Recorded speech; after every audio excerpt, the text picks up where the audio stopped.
It's now time for the Sit Down with Don Tony. The Sit Down, where Don Tony talks one-on-one with his followers. What are you looking at? About the world of pro wrestling, pop culture, and so much more. The Sit Down with Don Tony. And now, your host, Don Tony.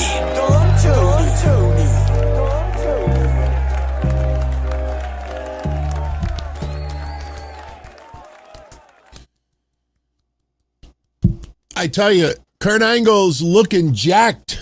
I watched that little clip on the 4th of July and I was like, oh shit. I mean, he's gotten himself in crazy ass shape. Looks like he could probably even have one more match. Physically, I don't know how limited he is. I know he's been having some issues, but boy, does he look jacked. I'm in the same mood as Todd Pelkey right now. Just a little bit of relaxing on a Sunday night, July 5th, 2026. Welcome to your latest edition of the Sit Down. I am Don Tony, as always, the dog father. Yeah, I know we're a little different tonight. Got to show some love to Chris Candido, going through some old shirts and found this one from a long time ago. It still fits. No gimmicks needed. So shout out to Chris. We miss you, buddy. We miss you. Shout out to his brother, too, Johnny. Johnny, very good people. How's everybody doing?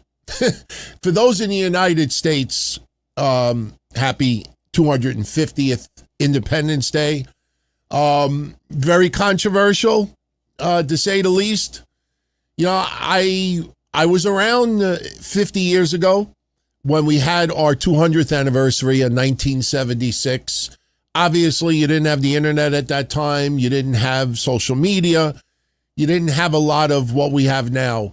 And remember who was president at the time. So, you know, it is what it is. It is what it is. But, hey, you know, I tried not to make it political the last couple of days, but I know there's a lot of people that can't help themselves.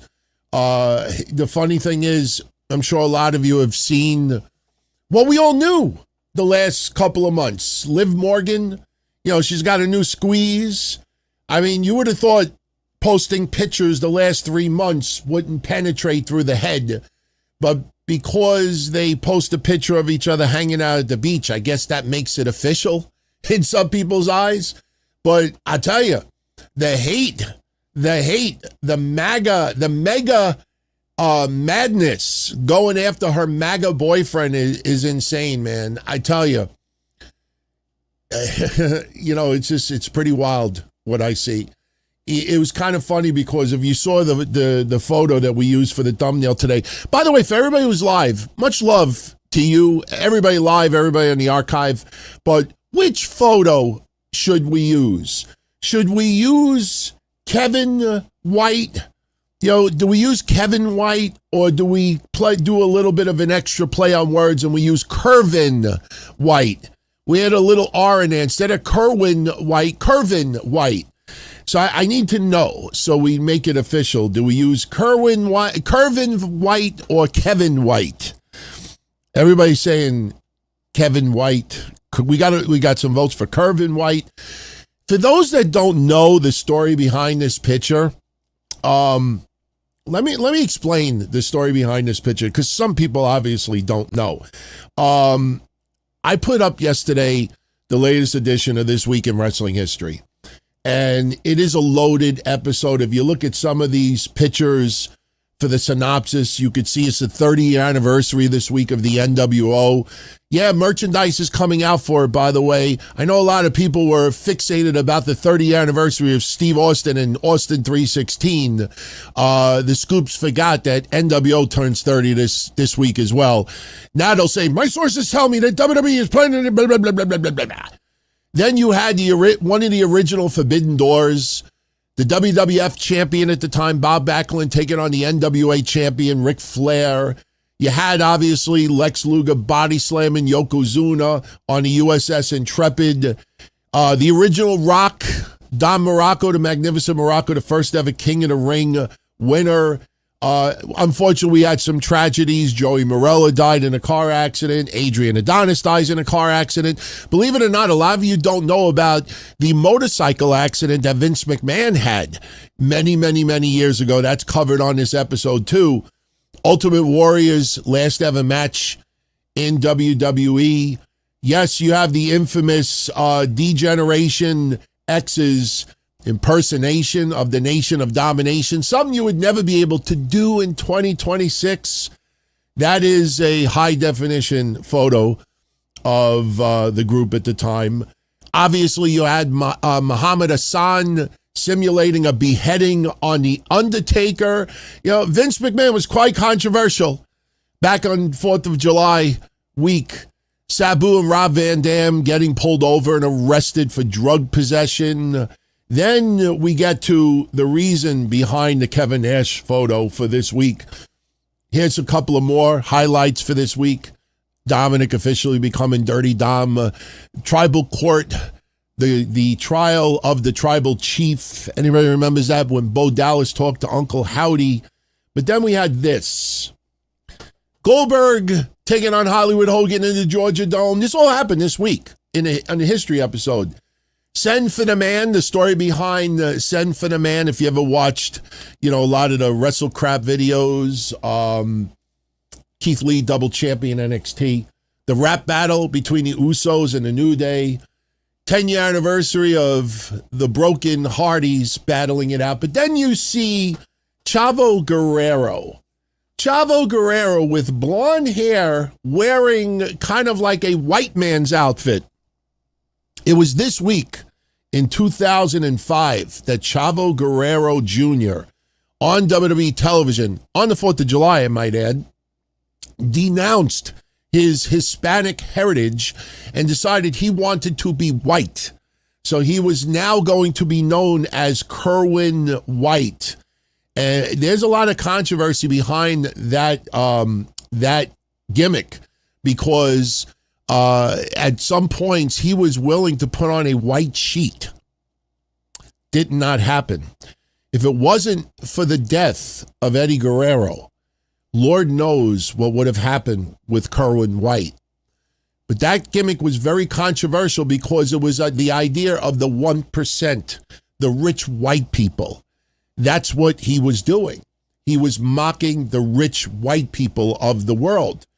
So the reason behind this thumbnail is 20 years later to the day, 20 years later, while everybody in the United States is wishing everyone a happy 4th of July, our independence, sure. Shit that our country did 200 years ago is disgusting. Shit that our country did 100 years ago is disgusting. Shit that our country does today is disgusting. But I kind of try to hold on to the positive, that we've gotten better, and hopefully 50 years from now, we're even better than where we are now. I think we have done a lot of progress in the last even 50 years. But you have to have people out there just being real douchebags. And on the 20-year anniversary of Kerwin White, the 20-year anniversary of Chavo denouncing his Hispanic heritage to become the 1% wealthy white, here you have Kevin Nash going on X, not to wish everyone a happy 4th of July, but a happy white wealthy 1% day. Happy white wealthy 1% day. So in honor of the 4th of July, we think about everything that has happened on the 4th of July. Well, we could also celebrate the fact that Kevin Nash, and it's a shame because I loved his work back in the day. I love Big Daddy Cool. I love the NWO shit. I loved his stuff up until a couple of years ago. But boy, is he turned into a freaking Karen. He's turned into a prissy baby. And he thinks because he was a celebrity, he thinks because he's a Hall of Famer, he thinks because he's a legendary professional wrestler, he thinks because he has endured personal tragedy, that it gives him I don't want to say privilege, but it gives him the authority or, the power to just be an absolute douchebag. And listen, we live in a free country to say what you want to say. But I also live in a free country that I could say that he's turned into a white little Karen. Sorry. That's why we call him Karen Nash. So for the people out there that don't know the story behind the picture, now you know. When I put things up, there's always a story behind it. It isn't just like, let me just pick a fight with someone. I'm not trying to pick a fight. But, you live by the sword, you die by the sword. And yeah, that's what it is. Listen, it was either that or we do this. Sheamus, not Sheamus. Sheamus is all elite. Sheamus. You like the t-shirt? That was not easy to do. That's supposed to be an anus. Sheamus. Before we get into your questions, because that's what Sundays are about. Sunday is the lazy show. In fact, people are still trying to get me to change the name to the lazy show. You ask questions, I answer them. You have comments, I share them. You have thoughts, we discuss it. But sometimes we get into one or two particular topics that we don't want to wait until Monday night to discuss. And obviously the story that came out today, and Fightful was the one to break it. And that is, there you go. Sheamus's WWE contract is expiring. And TKO and WWE offered him a new deal. And the politically correct word to use in 2026 is restructured. Restructured. People these days have to be very, very, very polite with their wording, and I don't blame them. I mean, and I'm not even calling out Fightful. It's not a diss on Fightful. But look at the Tommy Dreamer story, for example. He goes on Busted Open. He and TNA mutually agreed to part ways. No, sir, you didn't have a choice in the matter. And I defended Tommy Dreamer with some of the bullshit that was going on online. People having this weird vendetta. When I first came up, Tommy Dreamer said, no, I shouldn't get a Singapore cane. I should get slapped in the ass. Blah, blah, blah, blah, blah, blah. Sexist, racist, this and that. Just weird. Again, I don't have any issue with anybody having anger towards him. But, I still, the one from Danny Jordan has in my mind. The first sentence out of her mouth, I waited for this. To me, you say that when somebody robs your mother and you're going to go to court and you're going to confront your accuser. I waited for this moment. I got physically abused from someone over the years. And now they're going to get legal ramifications for it or criminal ramifications. And you go to court. I waited for this. Him telling you something that, you got a little offended. I waited for that. That's weird.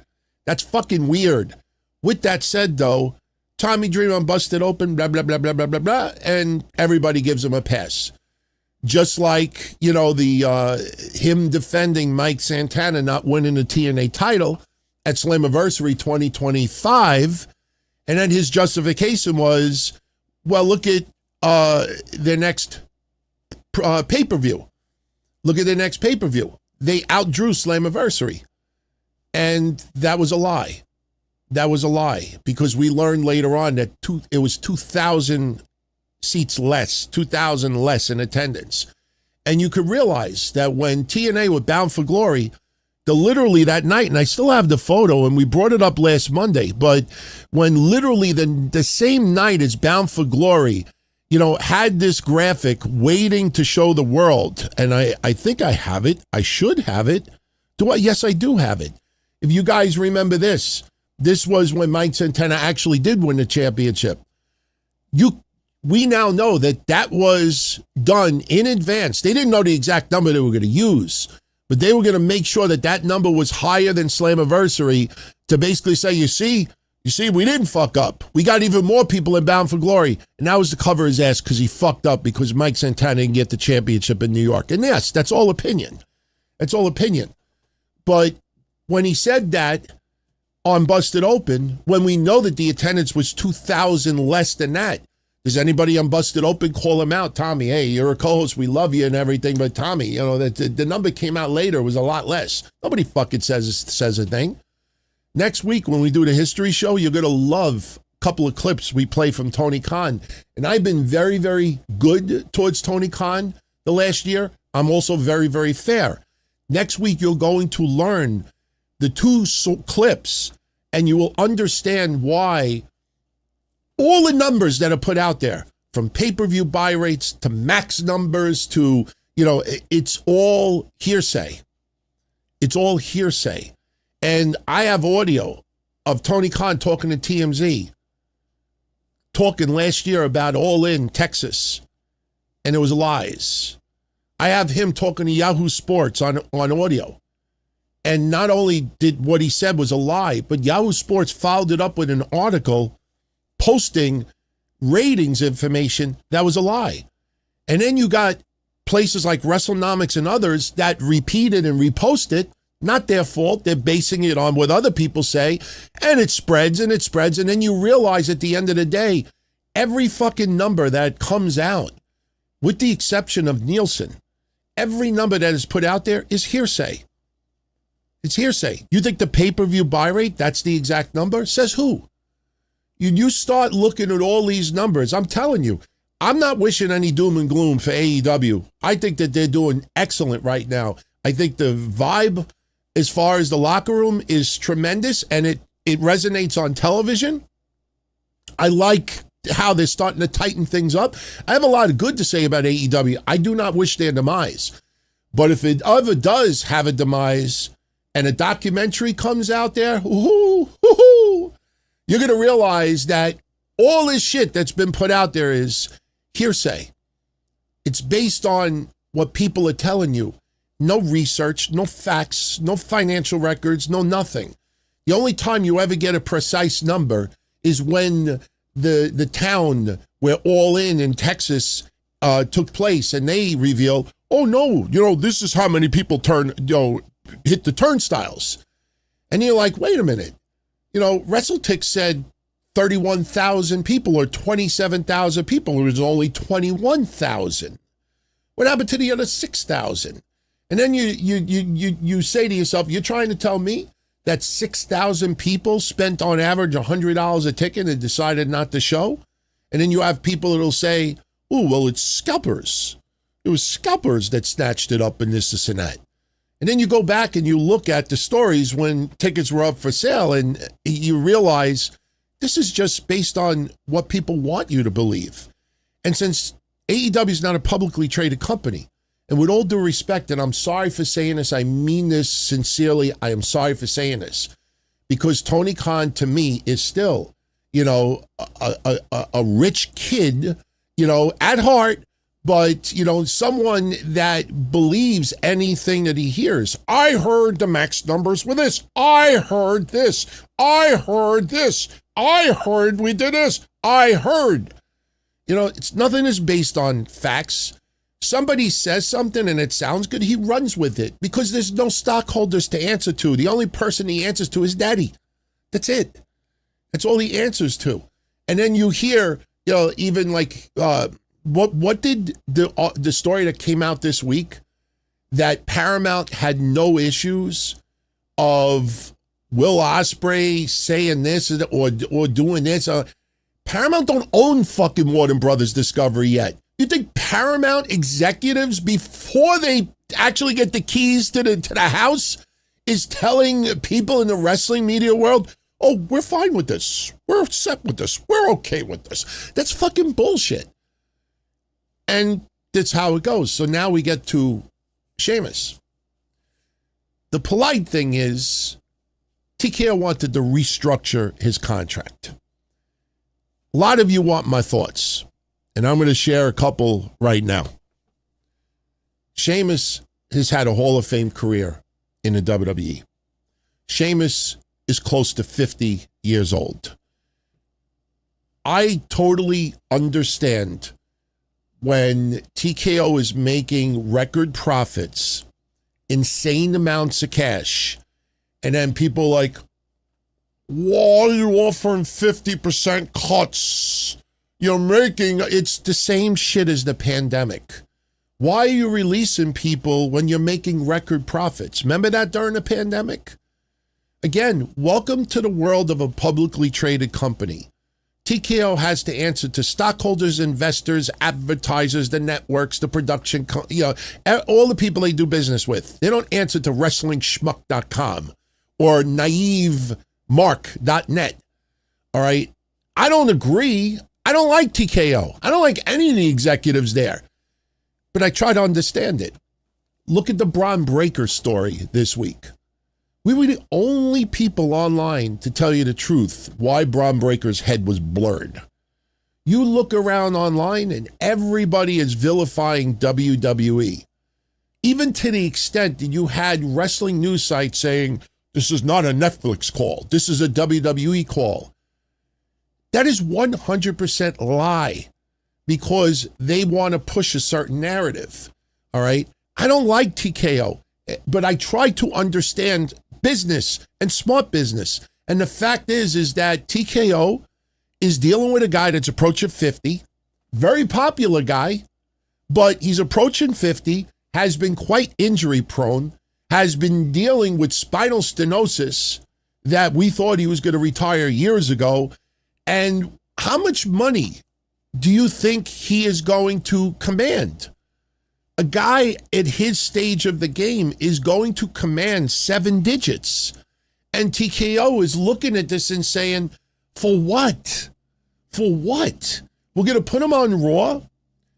He's not going to, all he needed was just the Intercontinental Championship and a Grand Slam. These are the same people that say titles mean shit in the WWE. All he needed was another title. He would have been a Grand Slam champion. I like Sheamus. I absolutely think he's a Hall of Famer. But at someone who is injury prone approaching 50, you have to turn around and say, hey, guy, listen, we don't want to let you go. But at this stage of the game, we got to start building the people that are going to be leading this company 5 years from now. And you've done it all, and there's no question about it. But if you stick around, you have to take a back seat. I watched, not going to say who the person is, but I watched a podcaster today in the wrestling world that has over 200,000 subscribers saying that TKO should do the right thing to the veterans. And I'm like, what the fuck does that mean? I'm not trying to be cold, but when you turn around and you say, listen, we're at the point now that we have to focus on others. And unfortunately, we don't have you in the plans. Now, let me also say this. Blame this on Triple H. Blame this on Bruce Pritchard. Blame this on everybody in creative. Because I guarantee you, when these contracts come up and TKO is the one signing the checks, TKO goes to WWE Creative and goes to Triple H and say, what do you have plans for this guy? Is this guy someone that you're really planning a big future for? You still have a lot of ideas? And the Triple H says, yes, we're planning on, definitely he's going to get another run, this and that. Okay, all right. But they don't just look at a name and look at an age and look at the contract and no. Everybody works together. I don't know, it's this weird insistence that Triple H is an outsider. He can't do what he wants to do. And, he wouldn't be surprised if he walks out. How many years are we going to hear that nonsense? All right. Fact is, what Sheamus thinks he deserves to make in 2026 is not what TKO wants to pay him. Because TKO and WWE do not see them using him in a way where he earns it, deserves it. It's not, you've been here 17 years, you deserve it. 17 years later, sometimes you gotta part ways. All right. And it's the same thing with Ron Killings. It's the same thing with the New Day. It's the same thing with others. Believe me, Kev, God rest his soul, would tell you this too.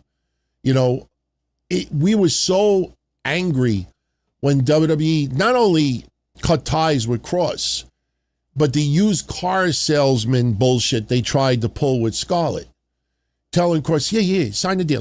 What about Scarlett? We'll worry about that next week. No, you sign the deal. Don't worry about it. But sir, you wanted to sell me this car, but there's an oil leak. Don't worry about it. Just sign the deal. We'll fix the engine after. All right. If WWE and Triple H and everyone else had big plans for Cross, that guy would still be in the company. And Scarlett would still be in the company as well. So stop with this. TKO offered a pay cut. And good for Sheamus for not taking a pay cut. These are the same. These are people, if we're being honest, these are people out there that, their revenue is, can I show my nipples on YouTube? Can I write clickbait? Can I really trigger this? Can I put a picture of this person and say rest in peace? And really, I'm talking about this person. Can I do this? Why WWE? Why are you releasing 100 people during the pandemic when you're making record profits? The right thing to do is to keep people. This is the mentality. They don't live in a real world. When you hear Kevin Nash and a bunch of others complaining about rich white people in the 1%, all right, I get it. There's a lot of greedy fucking people in this world, but there's a lot of fucking Polacks in this world that are brain dead. And the problem is a lot of people with big voices and power are the brain dead people. And because it sounds powerful, look at what's going on with Liv Morgan's boyfriend. All right. I never heard of him before. Supposedly a hardcore MAGA guy. All right. Look at what happened with Jim Cornette and PW Mania the last 2 days. Look at all that stuff. And during all this MAGA shit back and forth, what is the one line? What is the one line whenever you want to rip someone who supports MAGA, who may not support Trump, by the way, but supports MAGA or voted for Trump? What's the one line you keep seeing people use, their go-to line every time? They want a child, they're okay with a child molester being in office. They're okay with a child predator being in office. That's the only thing they could hold on to. The Epstein files. The Epstein files. That's all they do. Nash does it. Cornette does it. Everybody does it. All right. I voted for Trump the first run. I didn't vote for him the second run or the third run. I voted for no one because I don't like either side. Either side is fucked up. Their agenda is just out of control. But you see now this agenda, this viewpoint, this agenda that, you say something that sounds powerful and people flock to it. How could why you treat the veterans the right way? Good for Sheamus for not taking a pay cut. If those people ran your company would be out of business. There's a reason why these people are on social media 20 hours a day. There's a reason why most of these people out there, their fucking lives are YouTubing and TikToking and Instagramming. You don't ever see them, showing themselves in the real world trying to fucking make shit for their family. Their world is this. So with all due respect, do I say the right things to make it seem evil for TKO? Or do I sit here and use a little bit of logic and common sense and say, listen, TKO, WWE has no plans to give Sheamus this fucking re-energized run. One more world championship, this and that. This guy wants a big paycheck. And Tony Khan will give it to him. Without a doubt, Tony Khan will give it to him. So in this case, I'm going to miss Sheamus on TV, just like I'm going to miss The New Day on TV, just like I'm going to miss some other people who are about to be released. Trust me, there's a few people that are about to be released. Just in short order, very short order. I don't know the exact day, but, put it this way, before the summer is over, there's going to be some names released that, most of the names on there, some will be shocking, but then you'll take a step back and say, well, WWE really wasn't doing with this person, doing this with her, doing this with him. You can pretty much figure out who it is. So again, when you see pay cuts, and it's not, well, Vince took care of these people better. No, it gets to a point where you have to realize, do you want push Sheamus? Or when Bronson Reed returns, do you want to invest on that guy who fucking dropped 100 pounds and the guy looks like a maniac now? And that guy is doing that. You know, it's funny because when he was much bigger, and we used to comment about it, and some of you used to comment on Bronson Reed. And what would people say online? How dare you fat shame? De Blasio, you, DT, you should talk. Fat shaming? Look in the mirror. No, it's not fat shaming. It has about scientifically, medically, your knees shouldn't have 400 pounds on them. I don't care who it is. You know, the guy lost a shitload of weight because it's going to prolong his wrestling career. It's going to eliminate pain. It's going to eliminate soreness. It's going to eliminate stress around the heart. It's probably going to prolong his life a lot more. You know, but when someone is that heavy, you look at the guy, that Mason Rook. When we turned around and we said that remember this photo? Remember this? You know, and people are like, how dare you fat shame him? I'm like, he looks like John Candy. He doesn't look like John Candy. He absolutely looks like John Candy. Doesn't mean I'm calling him fat. He looks like John Candy. What do you want me to say? He looks like Telly Savalas? Or he looks like fucking someone else? No, I say who he looks like. Look at fat shame.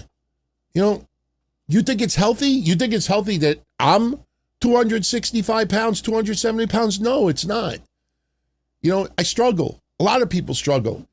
But when it comes to Sheamus, I don't care how muscular he looks. I don't care if it's no longer cheeseburger after cheeseburger after cheeseburger, burger after burger after burger. Fact is, he's almost 50. The fact is, he's very injury prone. The fact is, a part-time career is what he is designed for in the future. And I think AEW will be the one to give him. And listen, the Death Riders, that shit is way past its expiration date. Listen, I have on my desk here a box of Alka-Seltzers. Okay? If you look closely, they expired in June of 1997. When I hit 50,000 subscribers, we're going to open this box and I'm going to drink one of these on the show. Even if I die, that's okay. But my point is, the fucking Death Rider is far past even this expiration date. You want nostalgia? You want to see something used a little bit more? Reform the tag team of Cesaro and Sheamus. That'll allow Sheamus to not have to work as deep and, you know, involved in matches. He's got someone else that could pick up a lot of the work as well. You got to use Sheamus smart. I'm not saying that he shouldn't make money, and I'm not saying that he shouldn't be on television. But at this stage of the game, what he wants and what TKO wants are two very different things. And in a case like this, I absolutely agree that Sheamus should leave. Absolutely agree he should leave. Period. That's it. And if he goes to TNA, if he does this, he does that, whatever. Doesn't matter. You know, will he go into the WWE Hall of Fame one day? Absolutely. Will he leave on good terms? Absolutely. It'll remind me a little bit of Adam Copeland. This reminds me a lot of Adam Copeland. Yes, Adam Copeland, much higher in the food chain than Sheamus when it came to WWE. But Adam Copeland, you know, he thought that he still had one really good run left in him. And WWE did not see the same thing.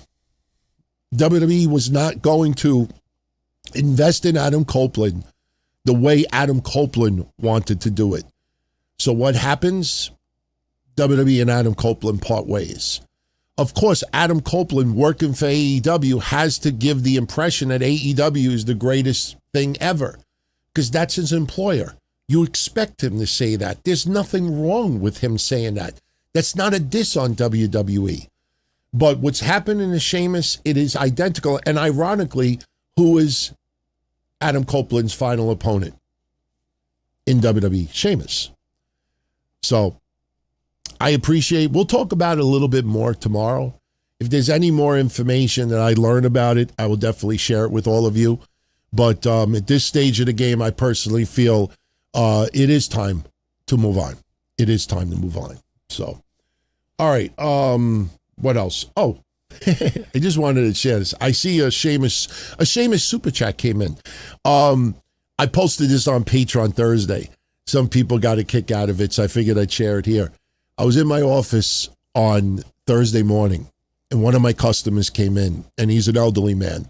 And he's got vision problems, so he has to wear sunglasses indoors because the bright lights really, he's got a legitimate sight problem. And he was sitting at my desk, and I was looking over to him, and I was like, I got to take a picture of this. And I took a picture, and he was looking down, and he's going to come into my office again tomorrow. And if he's wearing the same outfit, I swear to God, I swear on my mother, who's going in for heart surgery again tomorrow, just so you guys know. They're taking the pacemaker out. They're putting in the defibrillator. Pacemaker, something happened. We're not going to talk about it today. But I swear on my mother, I'm not making this up. If he shows up tomorrow and he's wearing the same thing, I'm going to say, listen, I'm not going to mention his name. I'm going to say, listen, so-and-so, you got to do me a favor. You got to let me take a little video of you. When you look at the camera, you got to go, woo. This is my customer. Tell me he's not a doppelganger of Ric Flair. He sat at my desk. I was looking, I was like, please say woo. But I didn't. He was just looking down. Tell me he doesn't look like Ric Flair. He literally was sitting at my desk. The only difference between him and Ric Flair is he didn't smell like alcohol. So I just figured I'd share it. Who sent this? Shout out to Ronnie C. Thank you for the 10 spot. He says, Sheamus's real name is Stephen Farley. Farley. Not Chris Farley, but Farley. Farre. That sounds like Jeff Jarrett's last name. Farrely. Farley. What does he go by when he leaves WWE? And using my Cody Rhodes voice, hey, Cronin, go muck yourself. That is all. All right. The Joe Cronin stuff, we will leave off this show. I really don't want to talk about that. That was very weird. We commented a little bit on Patreon. That's for another day. As far as Sheamus, what does he go by leaving WWE? It's a very good question because before he went to WWE, he went by the name Sheamus O'Shaughnessy. And I don't know if he trademarked that name. I would think that he did. You'd be an absolute moron not to. I mean, I don't know how much it costs to trademark these days. When I trademarked ECW in 2005, I paid about $500 to do it. And you guys know that whole story. That's not for tonight. I don't know how much it costs, now. But remember, when Sheamus was doing Sheamus O'Shaughnessy, that was 20 years ago. Same time. So it would have cost about $500. I hope he trademarked it. Now, I admit, I haven't gone on the trademark website to see if he trademarked it. The interesting thing about it is he might not have, and I'll tell you why. Because Sheamus O'Shaughnessy was overseas. And he came in, obviously, not directly to the WWE. Obviously, he worked his way there. But it's not like Sheamus had a long indie wrestling career in the United States and then went to WWE. If WWE snatched him up and he was going by Sheamus O'Shaughnessy overseas, I don't know the optics. Let me put it like this. Anybody that's been around the wrestling news world going back 20 years, I think you'll agree with me when I say this, and I could be wrong. I mean, I got to do a little research to check it, but I don't recall many wrestlers 20 years ago going out and trademarking their own names while they were on the WWE contract. I don't recall many doing it. That doesn't mean that nobody did it, but believe me when I tell you, I would kind of remember if somebody signed and then they went and trademarked their name, because usually WWE would always be the one trademarking, especially back then. WWE was really hardcore about their intellectual property. So That's the reason why Sheamus may not have trademarked it, because the optics at that time would have looked kind of strange, not really accepted. I don't know how WWE would have reacted if he went ahead and trademarked his name when WWE has him on television, because they were so protective about their intellectual property. But I hope that he is able to use it. I think he will.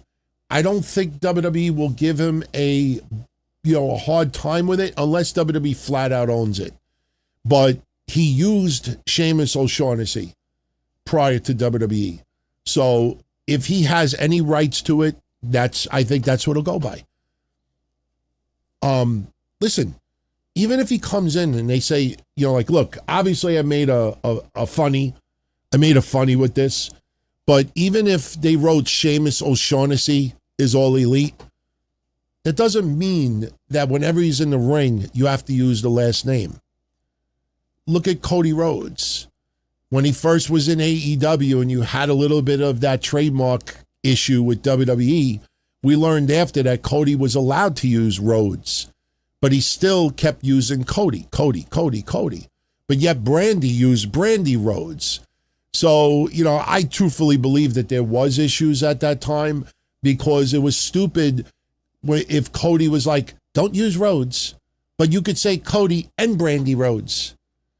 Like, come on, that's like goofy semantic shit. So, just because he comes into AEW as Sheamus O'Shaughnessy doesn't mean that everybody who calls him out in a promo has to use the last name. You don't have to. Some people will use somebody's first name. Some people will use somebody's last name. Doesn't mean that you have to stick the O'Shaughnessy in there every time. Trust me, I don't even know if I could spell O'Shaughnessy right now. And I'm not even joking when I say that. I honestly, spell O'Shaughnessy without looking it up. Yeah, seriously, I guarantee you half of us will get it wrong. There's no way. I'll try to guess it right now, and I know I'm wrong. O'Shaughnessy, O''SHAUNASSY.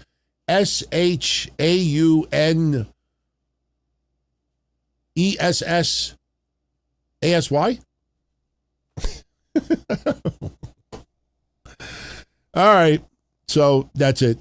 That's it with Mr. O'Shaughnessy. So, no, that's not his real name. His real name is Stephen Farrelly. F-A-R-R. Didn't you hear? F-A-R-R-E-L-L-Y. See, I already know. His real name.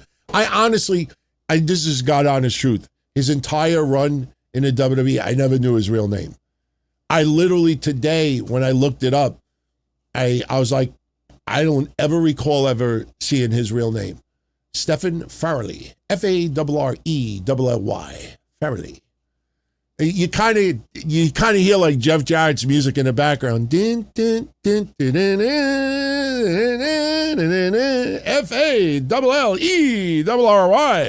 Farrelly. All right. Let's head over to the chat.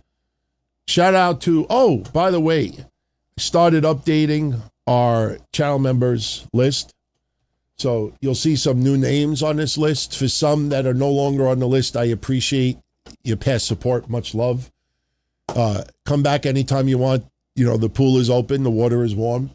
So those are our great channel members here. We'll shout out our patrons a little bit later on. But let's go over to the chat room and let's answer some questions. Now, tomorrow on Raw, we're right back to our normal time. So Raw starts at 8 p.m. Eastern. I expect to be going live around 10:40 p.m. Eastern. So we're right back to the normal routine. So last week, I know I wasn't here. I wanted to. I was talking to a bunch of you, and most of you were watching Forbidden Door. Some were watching NXT. So we literally had 3 pay-per-view / premium live events last Sunday. It was kind of a hot mess. I watched all 3. I didn't watch all 3 at the same time, but I watched TNA during the day. After I did the show, I watched about half of AEW. I watched the rest of it the next day. NXT, I skimmed through on Tuesday. NXT's rating under 400,000. We talked about it last week. We knew that rating was going to be shit. I don't understand why WWE did that. All right. The idea that, oh, well, it's going to take away pay-per-view buys from AEW. No, it's not. No, it's not, nitwits. Because CW's rating for the Great American Bash is based on the live airing. Not based on if you watch it a day later or a week later. But when you get this fictitious pay-per-view buy rate number that Dave Meltzer shits out of his ass, and trust me, if that number was accurate, how come no one else gets that number? How come no one else ever gets that number? It's only him or nothing. All right. When that number comes out, that's not just between 7 p.m. and midnight on a Sunday night. That's for the entire week, 10 days, whatever it is. So if someone decided for some reason, I'm going to watch NXT Great American Bash live instead of AEW Forbidden Door, that doesn't mean they don't buy the pay-per-view after NXT's over, or they don't buy it on a Monday, or don't buy it on a Tuesday or a Wednesday. All right. If you're going to turn around and say, well, they might have lost buys because once Forbidden Door happened and, you know, they didn't like what they saw, so they decided not to buy it. I think that happens with people anyway. Some people be like, you know what? I'm going to wait for the movie to come out. I'm going to wait for people to play the video game. And I'll wait to get the reviews. And if the reviews are good, then I'll buy the video game. Or if the movie's good, then I'll go watch the movie. There's a lot of people that do that. So the idea that NXT stole buys away from AEW is asinine. It's stupid. It's the same morons that are like, oh, why are you releasing people during the pandemic? You got record profits. Why are you letting people go? You got record profits. Idiots. Fucking idiots, man. Happy 38th birthday to Dominic Gibson. Much love, my friend. Much love. He's got a question. Do I think Zilla Fatu will feud? Who do I think he'll feud with? Do I see him being NXT champion? What pay-per-view do I see him debut when he gets called up to the main roster? Well, thing is, with Zilla Fatu, we don't know if he's on the fast track to be inserted in this bloodline thing. See, it's interesting right now because you have the Usos and Jacob Fatu. On the other side, you have Solo Sikoa, who is, no pun intended, solo right now. And then you got Tamatonga and Talatonga. 3-3. Roman Reigns out of the picture right now. So if you bring in Zilla Fatu, then the numbers are skewed. Unless Jacob Fatu is undecided. He's torn on which side that he should be on, which I don't think they're doing right now. We don't know if Zilla Fatu is going to be on the fast track to be put on television. I kind of think that he will, and I'll tell you why. When Solo Sikoa was doing what he was doing in NXT, I remember when he first came in, they were not acknowledging, for the most part, the fact of his bloodline lineage, no pun intended. But the fans would chant it. And, you know, he would acknowledge the fans. But as far as television goes, Solo Sikoa was his own thing. When they brought him to the main roster, they incorporated him in the bloodline. If Zilla Fatu stays in NXT for an extended period of time, I mean, do you want the bloodline storyline to continue for 6 months, a year, 2 years? You know, you got to remember how long Solo Sikoa was in NXT. At this point, people are like, please let this end with the bloodline stuff. It's not that it's awful, but it just feels like, you know, it's just a dead horse. You just keep banging the same thing. You know, you got Jey Uso saying dumb shit. Why wouldn't I be with my family? There's a lot of other people that have family that are in the company together. All right. At the end of the night, you go home together.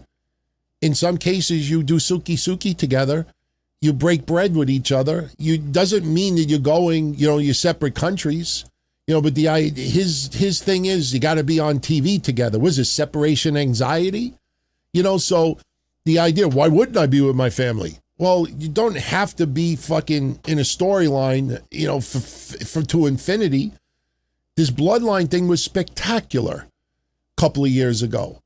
And they're redoing it now. And again, it sure felt like up until now that everything Roman Reigns was doing and back for the summer was because he was with his family. Now, okay, you know, we'll do the thing with Seth Rollins. But Seth Rollins, you know what's going to happen now. He's probably going to get confronted from Jay. He's probably going to get confronted from Jimmy. He might get confronted from Jacob. You know, they're going to use Seth Rollins and he's going to have to deal with bloodline people. And then you could have LA Knight that's kind of like torn. What do I do? Where do I go? Solo Sikoa teasing shit. And it's like anybody that fucks with a bloodline member has to deal with other bloodline members by default. So if you put Zilla Fatu in NXT for an extended period of time, what's waiting for him when he gets promoted? By then, the bloodline storyline could be history. By then, Tala Tonga could be fucking indie bound. Tama Tonga could be back in Japan. All right. The Usos, who knows?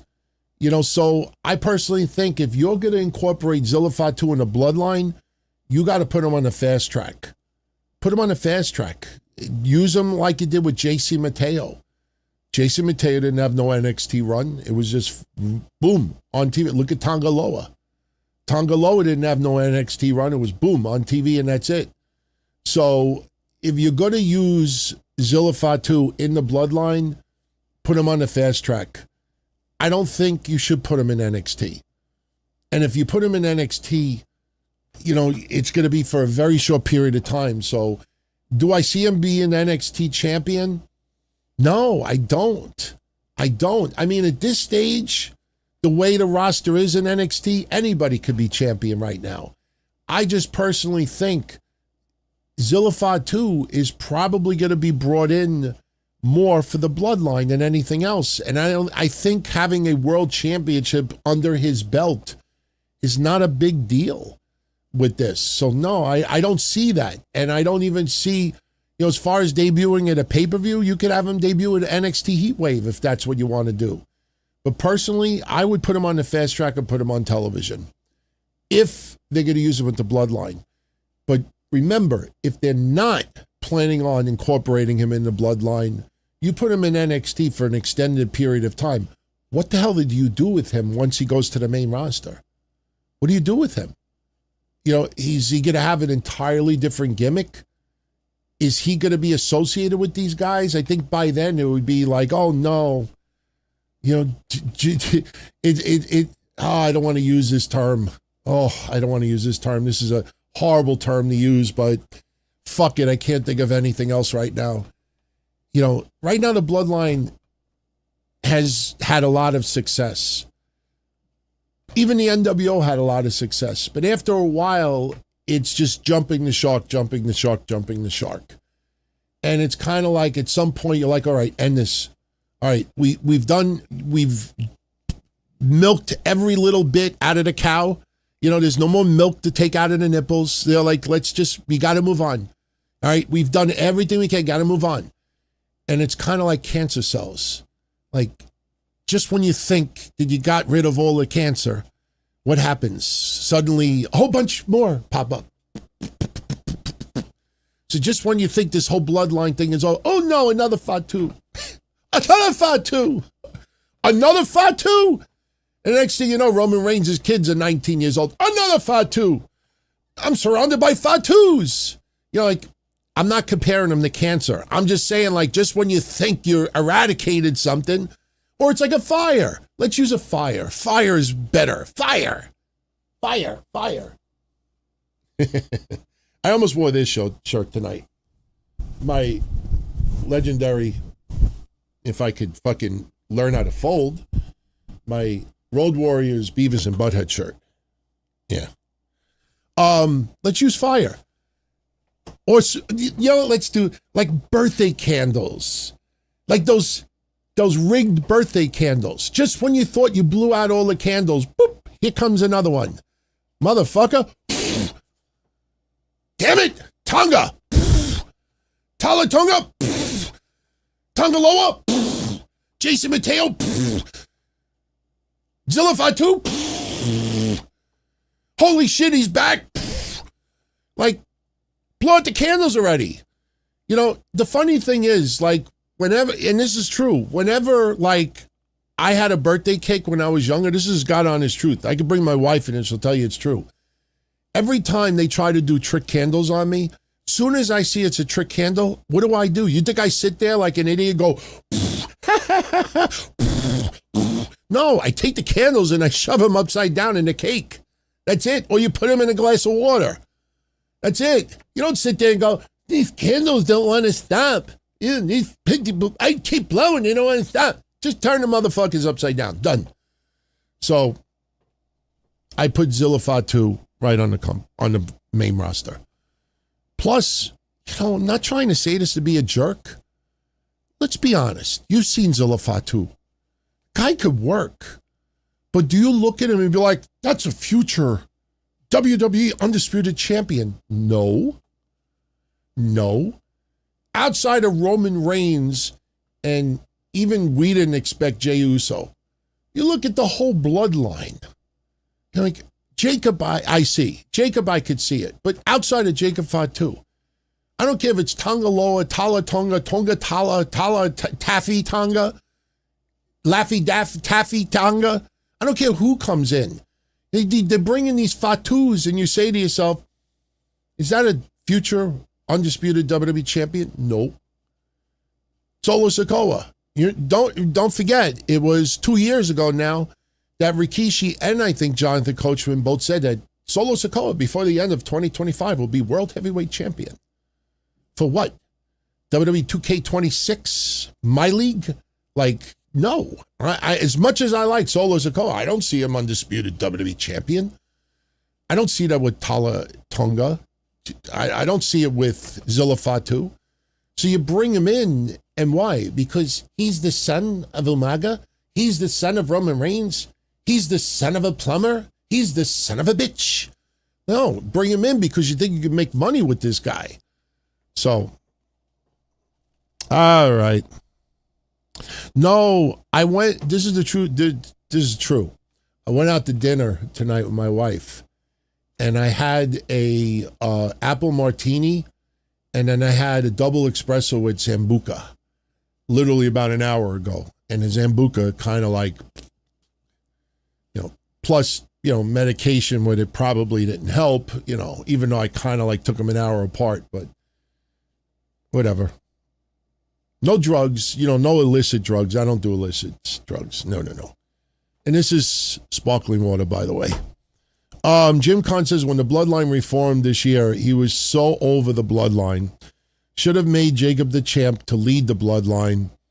And he doesn't care how Russo it is. Look, I don't blame the WWE for doing it because of the success it's had. But you realize that they had nothing else for Roman. And how bad is that? Like, if you really take a step back for a second, you realize, holy shit, if you take away the bloodline, they haven't had anything for Roman in 4 years. Let it sink in for a minute. You take away the fucking bloodline and Roman has nothing. Roman has nothing. I think that's something that people don't realize. I mean, like when you go back in the day, even when you had someone who was a champion in a faction, let's say like Ric Flair, different generation, different era, I get it. But when Ric Flair was with the Four Horsemen, when Ric Flair was having his World Heavyweight Championship runs and having legendary feuds, sure, the Four Horsemen would get involved periodically. But usually when they would get involved, it would spark feuds with Horseman members against other people.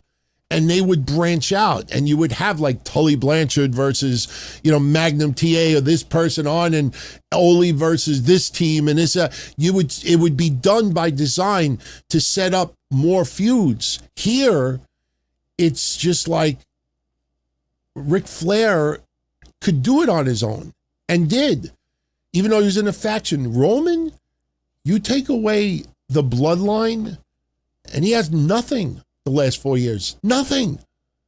That's kind of startling when you think about it. Maybe his feud with Brock, maybe his feud with Brock to an extent, but, that's a big deal. That's a big deal in my honest opinion. So I don't blame them for redoing it again because of the success. And let me tell you this too, all this Sami Zayn talk, I've seen both sides of it. Now I see people out there, transitional champion, he's not going to have a long run, and this and that. This is all, opining. These are people giving opinions, trying to dress it up as facts, and it's not. It's just opinions. But, this deep conversation about Sami Zayn being champion, totally wrong. Totally wrong. Sami Zayn, he doesn't deserve it because he's been in the company for a long time. He doesn't deserve it because he has been one of the most popular people on the roster. He doesn't deserve it because he worked his ass off. He deserved it because he was involved with storylines and matches and segments, and people fell in love with the guy, fell in love with the character, wanted to see him become champion. I mean, why do people become champions? Why do WWE invest with people as champions? Because they have faith that they could be the leader of a particular division or whatever it is. But not only that, they will put people as champions because fans buy into that person. Or if it's a heel champion, fans will buy into someone else beating the fuck out of that person and trying to take the title off of that person. Successful heel champions are the ones that are not indifferent.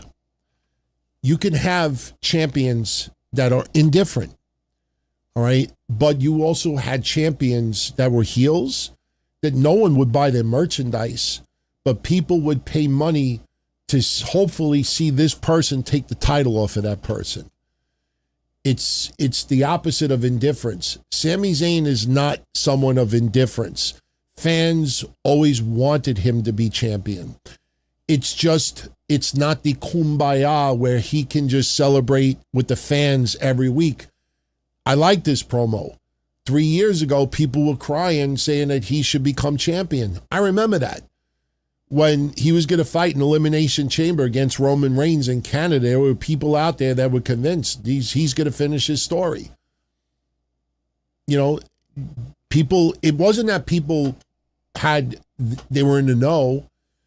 It was because in their heart, they wanted to see that story finished. In reflection, WWE made the right decision for Sami not winning it. I'm just surprised that more of us did not think of the possibility of Sami winning it because it was Saudi Arabia.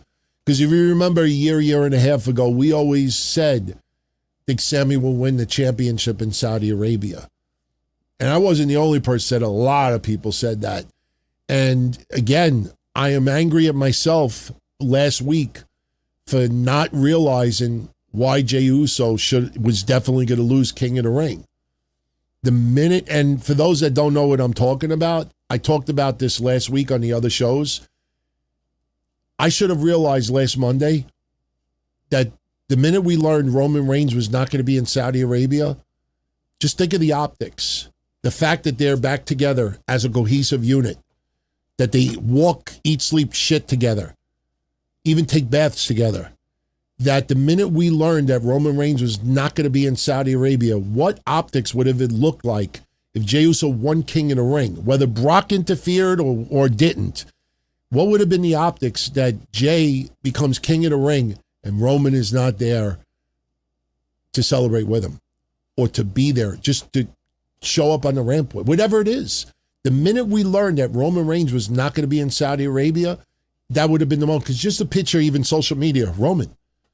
Your family's been there for you, and you're not there for Jey. Like, we should have realized it immediately. The minute we learned that Roman was not going to be in Saudi Arabia, that should have been the light bulb. Jay ain't winning King of the Ring. So, I believe Kevin Owens will be back sooner than later, because now they have him doing LFG stuff. Now they're putting him back on TV a little bit. They're utilizing him as he progresses. And that's the right way to do it. That is definitely the right way of doing it. And not only that, you can do an easy storyline to get him back in the ring. You don't have to have his comeback match on a premium live event. You could, and I mean this when I say this, you could have his comeback match in LFG. As ridiculous as that may sound, if he's doing commentary, if he's a coach, if he's this, Evolve, whatever you want to use, NXT, if he's doing commentary and somebody calls him out or somebody picks a fight with him, there's absolutely no reason why Kevin Owens doesn't have his first match back in one of those to just get him reintroduced on television. I absolutely have no issue with that whatsoever. And I think he's going to be back sooner than later. I really do. I really do. Sammy, I have no issue with him being champion. And I think people that are already predicting that he's losing it very, very soon is disrespectful.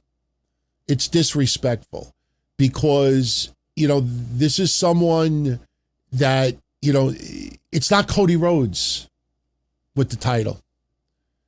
It's not Roman Reigns with the title. It's not John Cena with the title. It's finally someone else that we probably didn't expect to have it right now. So what do you want? Do you want Brock to be the champion again? Do you want Cody to keep with the belt? Do you want Gunther to be the champion? They're giving him the belt. So let him have a run with it. And if it organically feels like, okay, it's time to take it off, that's fine. But I'm watching people that they're already, talking about, him losing the belt. And I'm like, wow, you're a dick. Seriously, you're a dick. I mean, if there's legitimate news that WWE's planning to take the title off him within a couple of weeks, okay, that's different. But that's not what's going on. And trust me, you'll get some douchebag journalists out there that'll make it seem like they got a scoop just so they can actually talk about this, because here's some breaking news, guys. Some people make up fake scoops just so they have a topic of discussion for their shows. I was told this. I heard this. My sources said this. Little birdie in the room said this. Let's talk about it. And then, it ends up not happening. Just people do that shit. Check out the beginning of yesterday's history show. In fact, you know what? I even think I have it. Here, I'll let you guys have a little laughter. And then we'll get into more questions. This is the beginning of yesterday's history show. This is 1 year ago. 1 year ago. And we're not even going to rag on Gabby Lepizza, whatever her name is, or the other Materazzi that was on the show. But this is a year ago. So I just got in real time. You guys know I've just been breaking news left and right. And I have yet, when it's in context, I have yet to be wrong. So I just found out there's a female name out there that is this close to signing with the WWE. Any guesses? The one from AEW, Britt Baker. Ding, ding, ding, ding.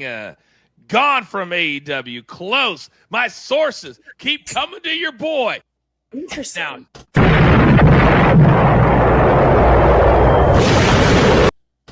That's the origin of your boy got sources. Every time I did that, I'd be like, why are you calling him a boy? You're a racist. No, that's that. And we got others. So your boy got scoops. Your boy got nothing. All right. I blew it up because of the 4th of July. So, all right. David Levy. My barbecue sources said this. Listen, I like Coach. But as I said a year ago, Coach, you don't need to do that, man. Remember, breaking my friend is stranded in Saudi Arabia, and they just said, yeah, okay. Yeah, okay. And my great-grandmother's outside naked, and, she lost the key to the house, and we don't know how to open the door. People do that. I don't know why they do that. And the funny thing is, you have no respect for your co-hosts. Because they sit there and are like, oh, wow, really? Interesting. Wow. Like Tommy Dreamer with the busted open stuff. Nobody fucking calls anybody out. You can just say whatever you want. And it sounds right. And everybody sits there and they just go along with it. To me, that's disrespectful that you're talking to your hosts and you're lying to their face. And everybody believes it. So I like Coach. But you got to stop doing that, man. And if your boy is really getting sources, then your boy needs to get rid of those sources because they be wrong. They be big time wrong. Tristan says the 30th anniversary NWO, greatest heel turn in history. My opinion, why that moment have a significant impact on wrestling? Because nobody expected Hogan to turn. Hall and Nash were outsiders. It felt like WWF was taking over WCW to an extent. It was a faction. The internet was not what it is now. 1996, it was still in its infancy. That was only a year after Sunny was the most downloaded woman on the internet. You still had fucking 56K dial-up. All right, take you 5 minutes to download a topless photo of someone. The internet was still brand new. And you didn't have the social media like we do now. The faction just was badass. It was cool. The mid-90s, there was a vibe about the mid-90s. And I believe it all started with Bill Clinton. And I'm not even saying it to be funny. Because it was Bill Clinton, getting sex underneath the table in the Oval Office. You had the early days of Ultimate Fighting, which was considered underground, big no-no. You had Girls Gone Wild. You had, all the controversial TV shows. You had Jerry Springer. You had Going Against Authority. Just a lot of stuff. You had ECW, Extreme Wrestling, Extreme Fighting. You had NWO, badasses, taking control, doing whatever they want. So it was the perfect time to do it. King Arthur says, one had to have lived through pre-1996 wrestling to understand why the NWO registered as it did. It was awesome, man. It was awesome. I remember when it went down. I mean, don't get me wrong, it was major heel heat, but just like that, it became cool. That's the thing, it became cool. These guys look cool doing what they were doing. And Bischoff at times was a great person to be around because he was a pretty boy. And that's not someone that you thought would have that kind of power. He was Coffee Gopher, AWA, announcer, WCW, doing a little producing also. Don't forget when they promoted the first Nitro, there's Bischoff front and center. When Hogan did his Pastamania shit, there's Bischoff front and center. With all the press releases, they're going to go on Monday nights, there's Bischoff front and center. Bischoff was around, but Bischoff still in a lot of people's eyes was more of just like a on-air personality pretty boy. When suddenly, he got powerbombed, by Nash, people thought, that was cool. That was badass. Good. He deserved it. And then he turned heel.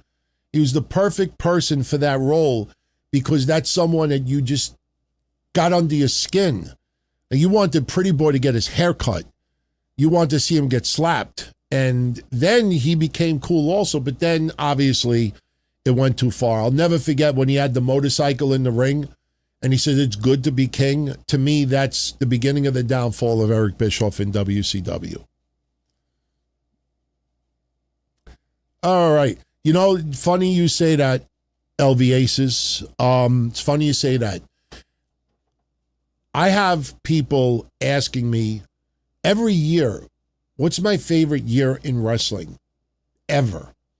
And I've come up with different answers. I mean, I remember when Hogan won the championship because 84 was a very big year. You know, me first starting to be able to go to the Garden and, you know, getting to see more live wrestling and this and that. And obviously, WrestleMania 1 is right around the corner, so it was all fresh and new. I loved, you know, when I got involved with it, I loved 1998 because 1998 to me was the pinnacle of ECW. You also had WCW on a roll, and WWF was doing the Attitude Era stuff. And you also had some awesome Japanese wrestling going on. I didn't watch much Japanese wrestling, but I was still into FMW and All Japan and other shit. So, and AAA was putting on some good stuff, even though WCW started getting a lot of the names. But I will tell you, yesterday I was putting a history show together and thinking about Austin 316 and thinking about Hell in a Cell with Undertaker and Mankind, and thinking about the NWO, and thinking about even ECW 1996.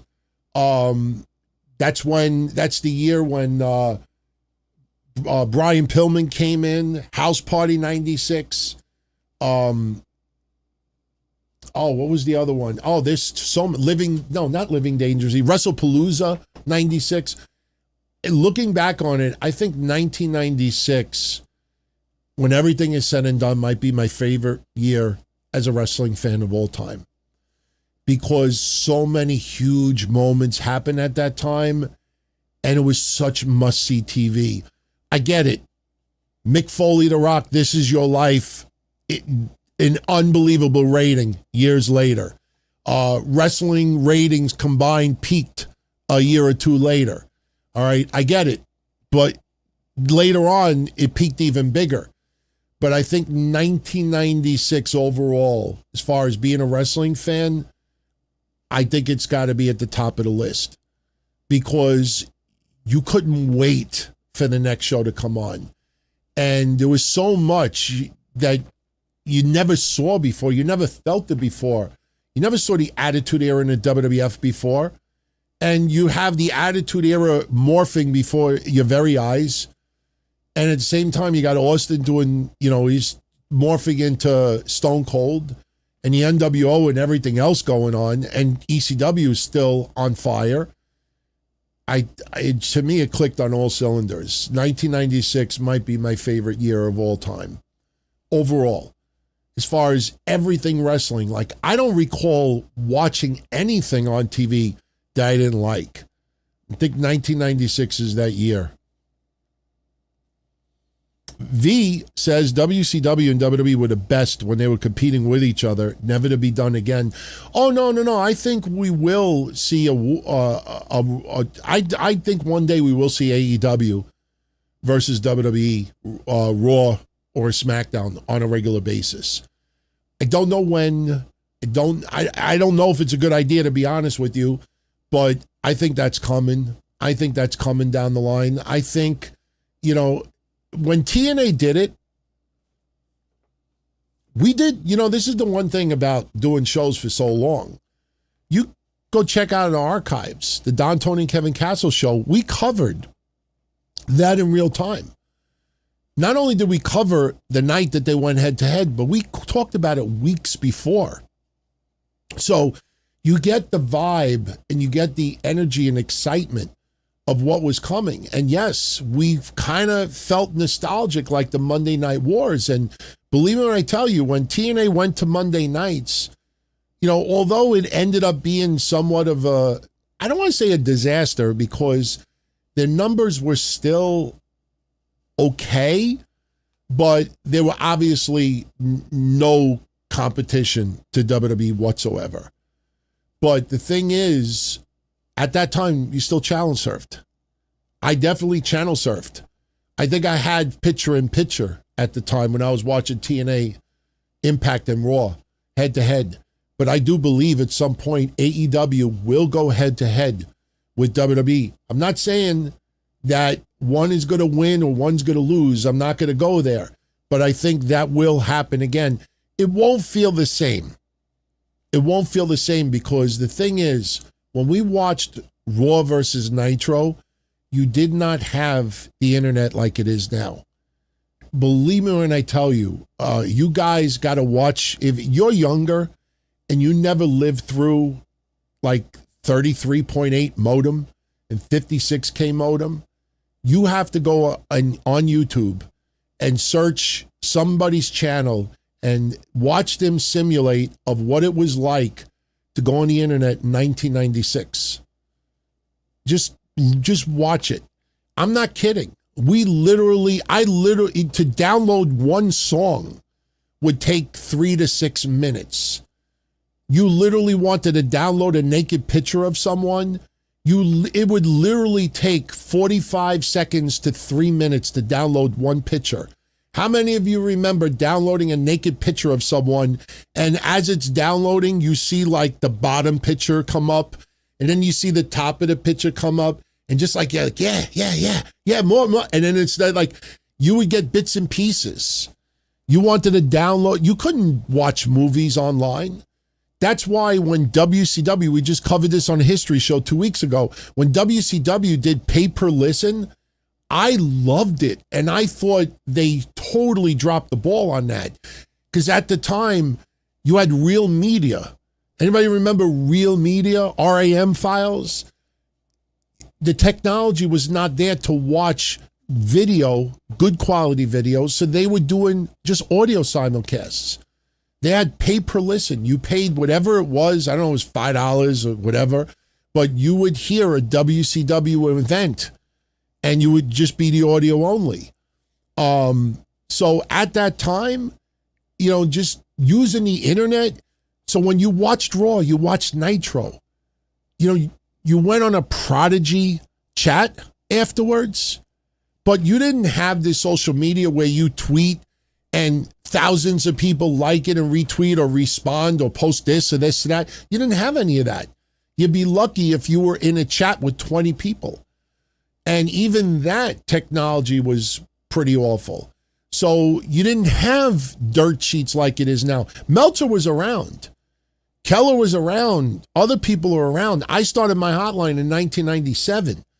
But the thing is that in real time, when you were watching back and forth or Nitro went off the air, you didn't suddenly like, oh my God, let me go online and let me go do this and this and that. No, you would literally have to sit there and wait for the following week or wait days later or, whatever. We would do a hotline report the next day. But even that, you didn't have what you have now.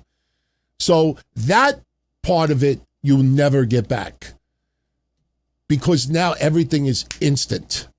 You're watching an AEW Forbidden Door, and literally 2 minutes after something happens, you have people on X posting video clips, cap cuts, or whatever they're doing now. You're getting instant reaction. That's something we didn't have during the Monday Night Wars. And I'm kind of glad that we didn't, because you literally, it was just, the more you wanted something and you couldn't have it right exactly when you wanted it, the more it felt, like when you did get it, the more it felt amazing. It's kind of like blue balls for wrestling fans. Like you couldn't wait to see what was going to happen next. We got to go. We'll be back next week. Or you couldn't wait to see over here or try to find out what happened here or this and that and unknown. And you literally were forced to wait.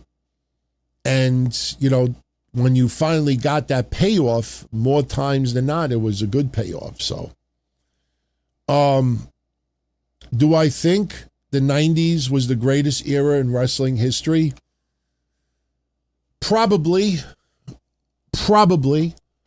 It's not the most financially successful decade in wrestling history. Let me put it this way. I'll use baseball as an example. You look at baseball contracts in the 90s, and you look at baseball contracts now. All right, you can't compare the two. I mean, somebody getting paid $3 million in baseball was considered like very, very rare, or $5 million or $7 million. Now you got people getting paid $80 million, for one fucking year or whatever it is. So you can't compare the financials because it's a totally different world that we live in. Technology was different, just everything was different. Can't even do that with wrestling. But as far as changing the landscape of wrestling, the 90s is it. 80s changed the landscape of wrestling from taking it from, as they would say, bingo halls and smoke-filled rooms and making it acceptable for, just as a form of entertainment. You'll always get that, that comparison. But the 90s, it just took wrestling to a different level. When you saw, when I used to do WrestleVision, and I would do a TV guide every week. I would do WrestleVision, and I would give everybody a list of what was on TV during that week that involved wrestlers, whatever it was. And I'm not kidding, there'd be like 60, 70 different things, with whether it's movies or TV shows or pay-per-views or highlights or appearances. It just took a life of its own. The 90s is I think the 1990s is the most important decade as far as what wrestling is today, because it created the Attitude Era. ECW obviously was very important with it. You got Austin and the NWO and everything else. You had, wrestling going to another level, becoming a publicly traded company. Just 1990s to me is the most important decade. Doesn't mean other decades weren't important too, but 1990s really transformed what wrestling is today. I mean, look, you look at the 90s, not everything is politically correct these days. But if you watch the 90s, you could look at some matches and feel like you could watch it today. Like it holds shelf life. When you watch wrestling in the 80s, it's a little different. I mean, wrestling in the 80s, it's more like, oh, he won with a drop kick. Sunset, sunset flip. You had great matches, no question, but the 90s, it definitely set the stage of what wrestling would be in the future. Michael Miranda, what's up, Michael?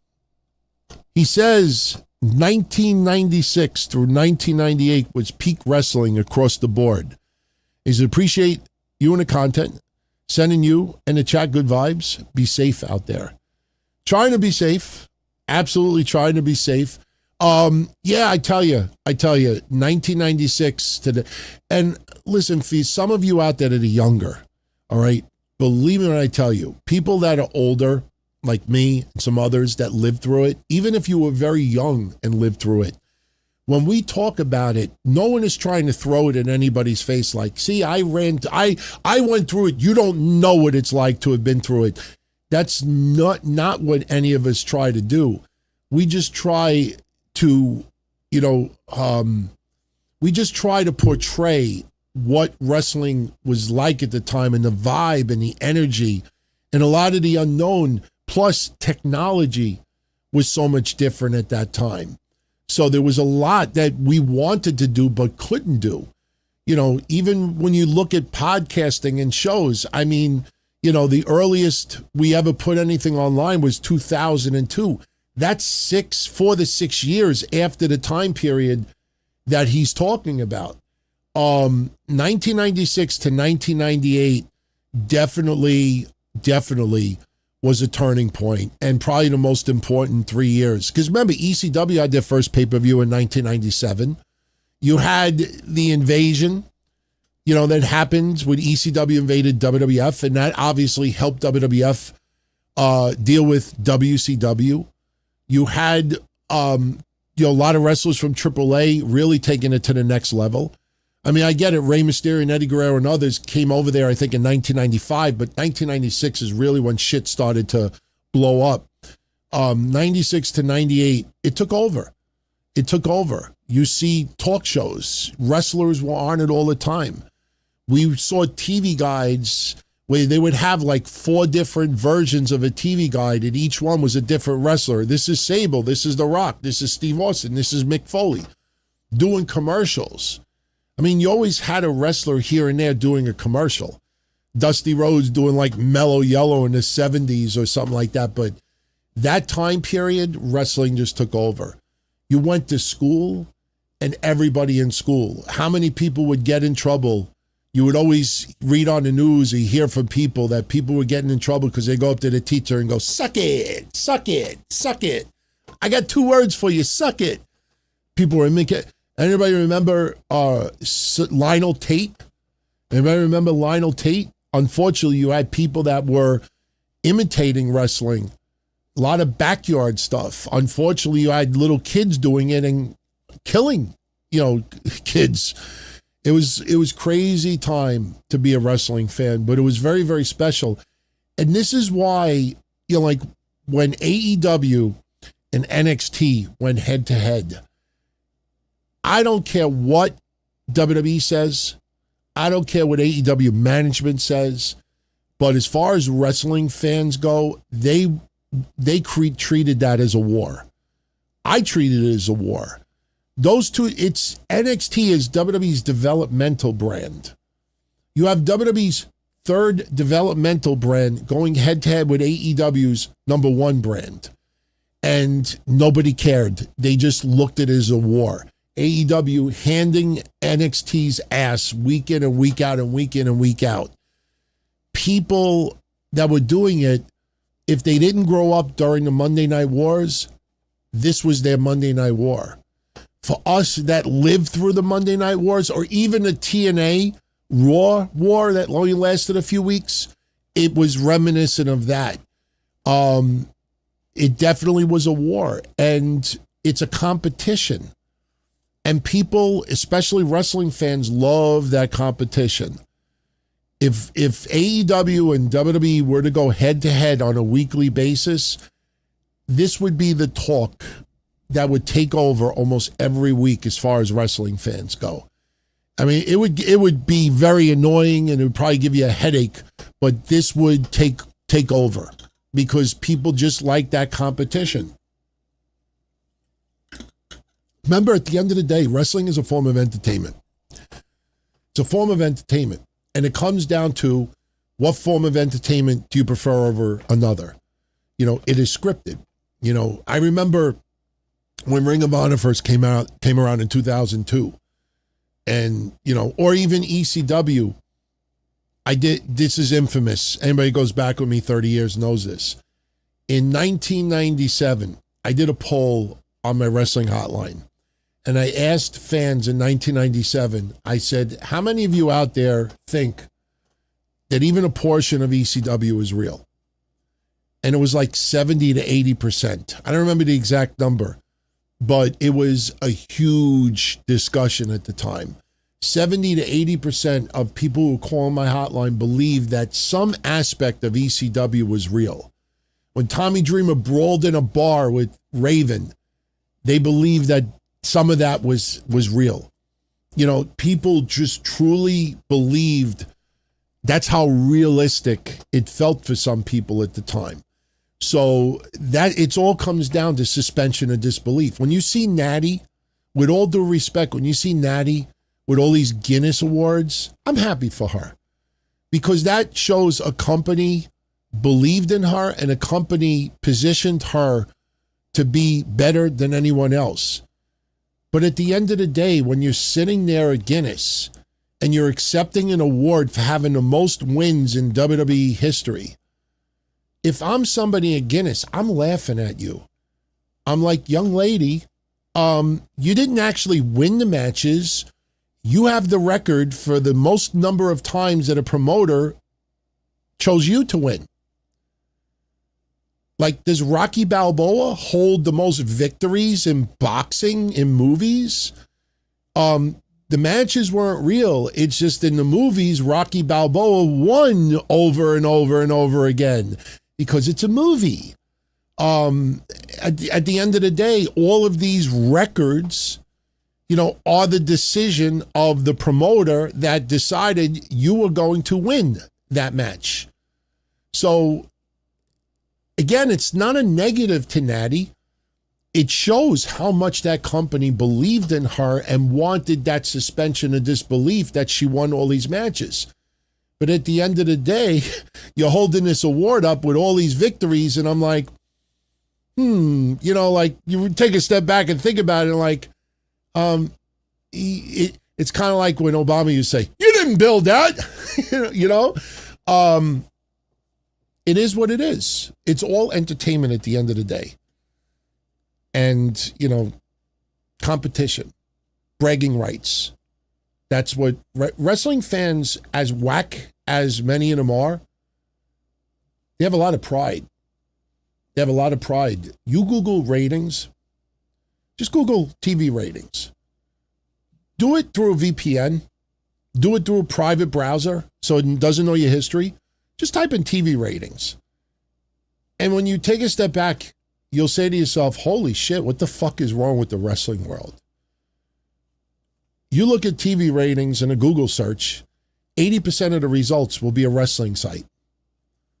Like broadcasting and like you look it up, you'll see 80% of the results are wrestling sites. Like the movie world doesn't do this. The news world doesn't do this. The sports world doesn't do this. Like soap operas don't do this. News networks don't do this, but wrestling fans, oh my God. Oh my God. You look it up, it's like, what the fuck? There's an insane pride factor with wrestling. Wrestling fans, no matter how hardcore or how casual they are, they have a big pride factor as far as wrestling goes. That's why TV ratings, like they'll say, oh, it doesn't really matter. It does, ratings don't really matter.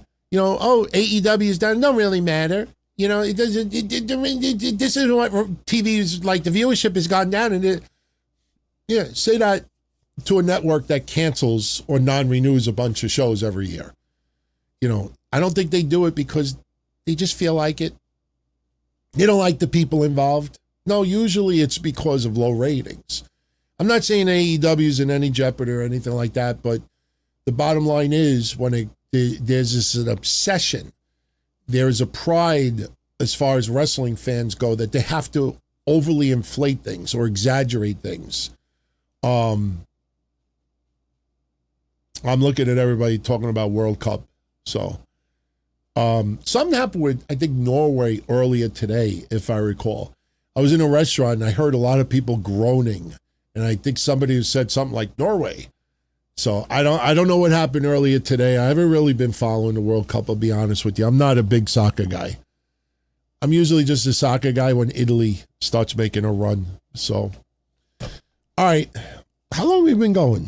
Oh, we still got another 20 minutes or so. We still got it some time. Norway beat Brazil. I wonder why Italian. This was mostly Italian in this restaurant. I wonder why they were having conniptions because Norway beat Brazil. I don't think there were a lot of Brazilian fans in there, but some with Norway, people were like groaning, and I heard Norway, and I was like, oh, okay.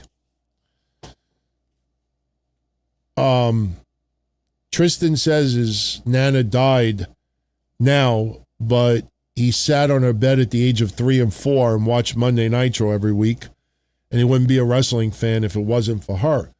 Same thing with me. My grandmother got me into wrestling in 1979.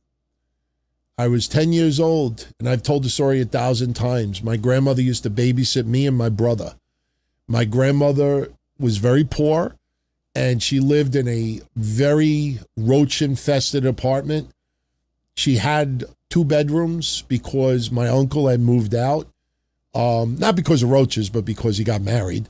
But we would go over to my grandmother's house, and on a Saturday night at like midnight, I still remember the day. I was in bed, and I hear this commotion on a TV. And my grandmother had this little black and white TV by her bed, and she was watching wrestling. And I got up, and I walked over, and I'm like, Nanny, what are you watching? And she's like, sit. And I sat down, and I was watching wrestling. It was the first time I ever saw it. And the next day on a Sunday, we went home, and my grandmother came with us, and she stood for the day. And I remember my mother asking, like, so what did you do? And I was like, well, we played Crazy Eights because that's what I used to play with my grandma. We would play Crazy Eights. Nanny made us breakfast this morning, and last night I got to watch wrestling.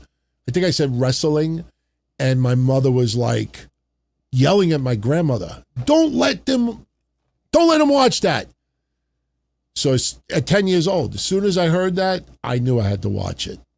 So any chance that I could, if I was allowed to, I would try to watch it in my bedroom while my parents were sleeping on a Saturday. Problem is, how do I wake up at midnight, on a Saturday night? How do you wake up at midnight? My alarm clock, I'm sure, was one of those that makes loud bell sounds.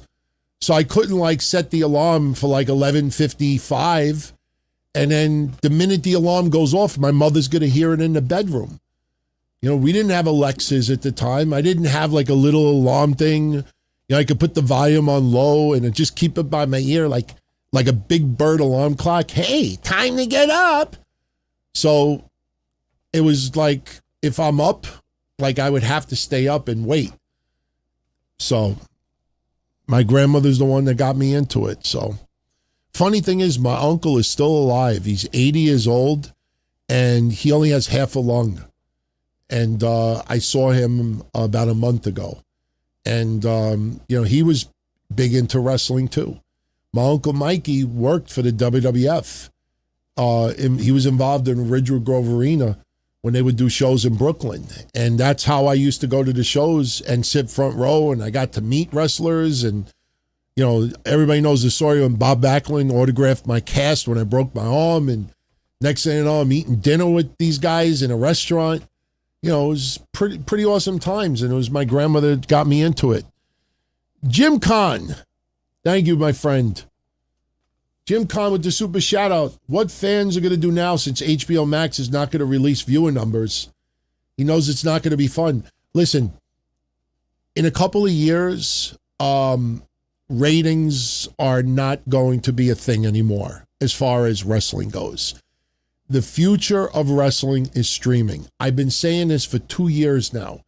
The day that AEW becomes streaming only, you will have morons out there that will tell you it's a disaster, it's a downgrade, it's a nightmare for AEW. No, that is the future. It is the future. Streaming is the future.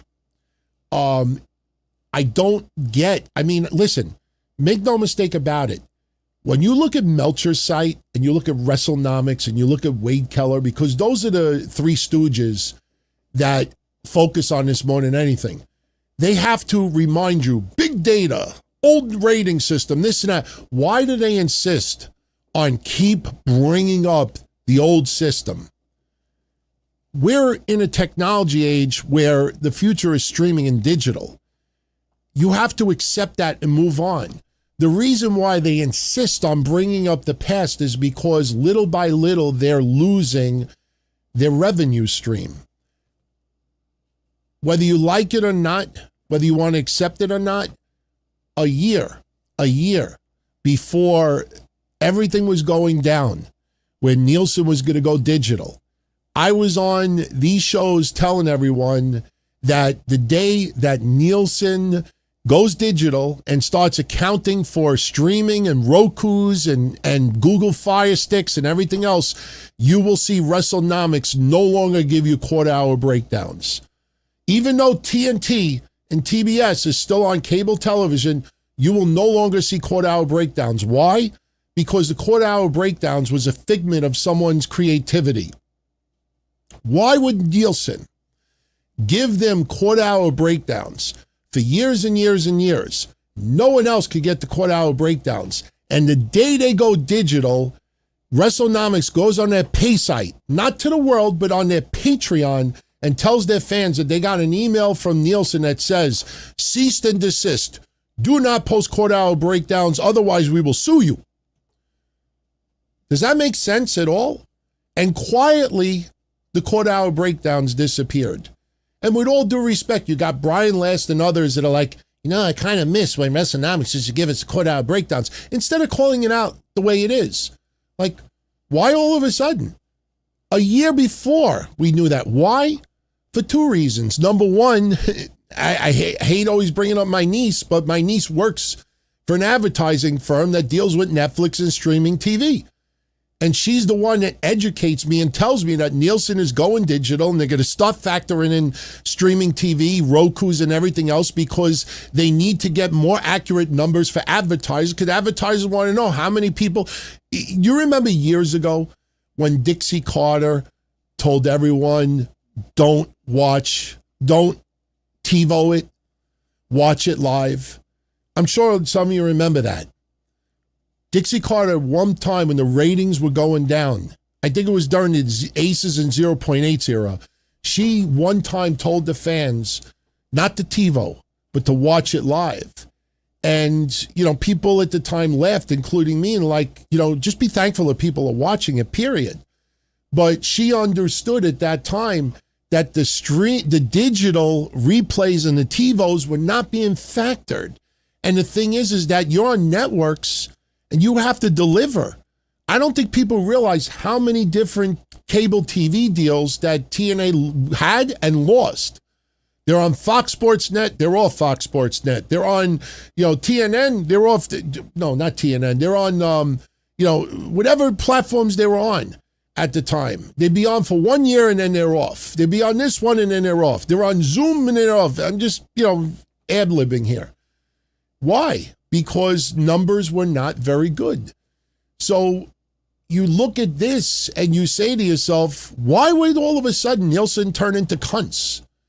You're giving them quarter-hour breakdowns for years. And then when people used to repost WrestleNomics' numbers, they used to threaten you on social media. Do not repost our stuff. And then we called them out and said, how come you don't give Nielsen credit? Where's your credit for broadcasting and cable? Where are you getting the numbers from? And then all of a sudden at the bottom of their rating, it says source, Nielsen. And what happens? Their friends in the media world will still say, per WrestleNomics, AEW Collision did 392,000 viewers. And if we're being honest, and I'm not criticizing them because I'll say this clearly, WrestleNomics works their ass off. All right, they're not just about ratings. They do a lot of work. They earn everything they get. But when you take a step back and realize it, all WrestleNomics is doing is going on broadcasting in television or Nielsen, and they're looking at TV zap to it or TV by the numbers. Oh, look, TNA AEW Collision's rating is out, and they repost it. That's all they do. They don't pay for a service. They don't have contacts there. Hey, you have Collision's number yet? No, leave us alone. No, they just reload and reload and reload, and the minute it pops up, boom. That's all it is. So when everything goes digital, that's it. That's it. That aspect runs dry. Not only that, you can't really monitor the success like you used to. The unknown is going to eat people up like battery acid. When they don't know what the max numbers are, you're going to have BJ Bethels. You're going to have BJ Bethels all over the place. My source tells me is that Dynamite is currently getting 770,000 viewers. Nobody knows. Trust me, when you check out next week's history show, you're going to learn very quickly that 90% of AEW's numbers that come out, as far as pay-per-view buys, ticket sales, why do you think distributed became a thing? Before AEW, go look at wrestling news sites before AEW ever came around. Nobody ever fucking used the word distributed. Sometimes you would say X amount of dollars, X amount of people paid and this and that. How do you know how many tickets were given out for free? Who tells you that? If you ever look up deep what WrestleTix is about, all WrestleTix does is go on Ticketmaster's website and count the fucking dots. They literally count the dots. And then they compare it from a week earlier. Oh, there's 137 people paid. You think they called Ticketmaster up? How many people paid since Saturday? Leave us alone. They don't do that. They count dots. All right, you count dots. You kind of earned whatever you get. But when you see these numbers, tickets, who the fuck knows how many tickets distributed? You know, when I used to work with XPW, and we would go around the neighborhood, we would go to like an electronics store, we'd go to a restaurant, we'd go to a deli, we'd go to a candy store, we'd go here and say, hey, could you put some of these flyers on your thing? Or, you know, in return, you know, we'll give you 10 tickets or whatever, and, you know, maybe you could give some away, or you give 5 to a radio station, give 20 here, or, you know, okay, you know, you're helping us promote the show, you're part of the street team, here's 20 tickets, give it to your friends. You know, there's no one out there that's telling them 7,000 tickets were distributed. You don't know how many were paid or distributed. You're going to learn next week the truth. And the truth is that no one out there knows how many tickets were sold and how many tickets were distributed. And AEW All in Texas was a beautiful example of that, because people were saying that 32,000 tickets were distributed. And then it was only like 27,000 or 21,000. And it's like, you don't know how many tickets were bought and how many tickets were distributed. How do you know how many tickets that they gave to a radio station or gave to a fucking store? You don't even know how many tickets that Tony Khan bought for AEW All In Wembley to make sure it went over a certain amount of numbers. If I was a billionaire and I was at 88,905 tickets and I needed to go to 90,000, yeah, I'll buy fucking 1,200 tickets. What am I losing? I'm a billionaire. You know, I bought the tickets. Hey, we sold. At the end of the day, you sell the tickets. That's the number. Even if scalpers buy all the tickets up, even if scalpers buy half the tickets for an event, you sold the tickets. You sold the tickets. Even if half the people show up, doesn't matter. Scalpers were dumb enough to buy that many tickets for your show, but you got the money. That's why I always say, if I have an event and scalpers eat up half my tickets, I don't get upset at it. I got my money. I sold out the arena. Only half the people showed up, and not my fault. Scalpers bought the tickets. Shame on them. But when they use the word distributed, that's their way of inflating a number bigger than what it actually is. You sell 20,000 tickets and you say 30,000 were distributed. It makes you think the 30,000 people wanted tickets. If I turn around and take 1,000 tickets and walk into a busy mall and just throw them up in the air and go, hoo-hoo, it's raining tickets, and I walk out, those 1,000 tickets are distributed. If somebody just looks at it and is like, get the fuck out of here, I'm not going to this shit, you still distributed a ticket. These people don't know those exact numbers. Nobody fucking has that. You're going to learn next week that 90% of all the information that's put out there, except for TV ratings, the Nielsen public ratings, are all hearsay. It's all hearsay. And shame on the people that not only buy into it, but repost it and put creed into it. And when you have multiple people put creed into it, then that leads to Tony Khan doing interviews and being like, I heard that we got 3.5 million here, and I heard that we surpassed 30,000, blah, blah, blah, blah, blah, blah. And that's because you got Tom, Dick, and Harry saying that, and he believes it. Full Monty wants to know, was the viewer ratings dick swinging as a part of wrestling before the Monday Night War? No, I mean, WWF definitely inflated some of the viewers. In attendance, they would definitely inflate the numbers. They would include all the workers. They would include security. They would include vendors.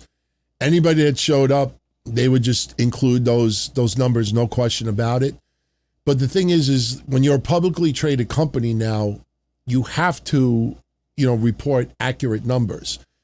Yes, at the exact moment an event goes down, all right, some estimated numbers are available, but you don't have precise numbers. Remember this I showed you at the beginning of the show?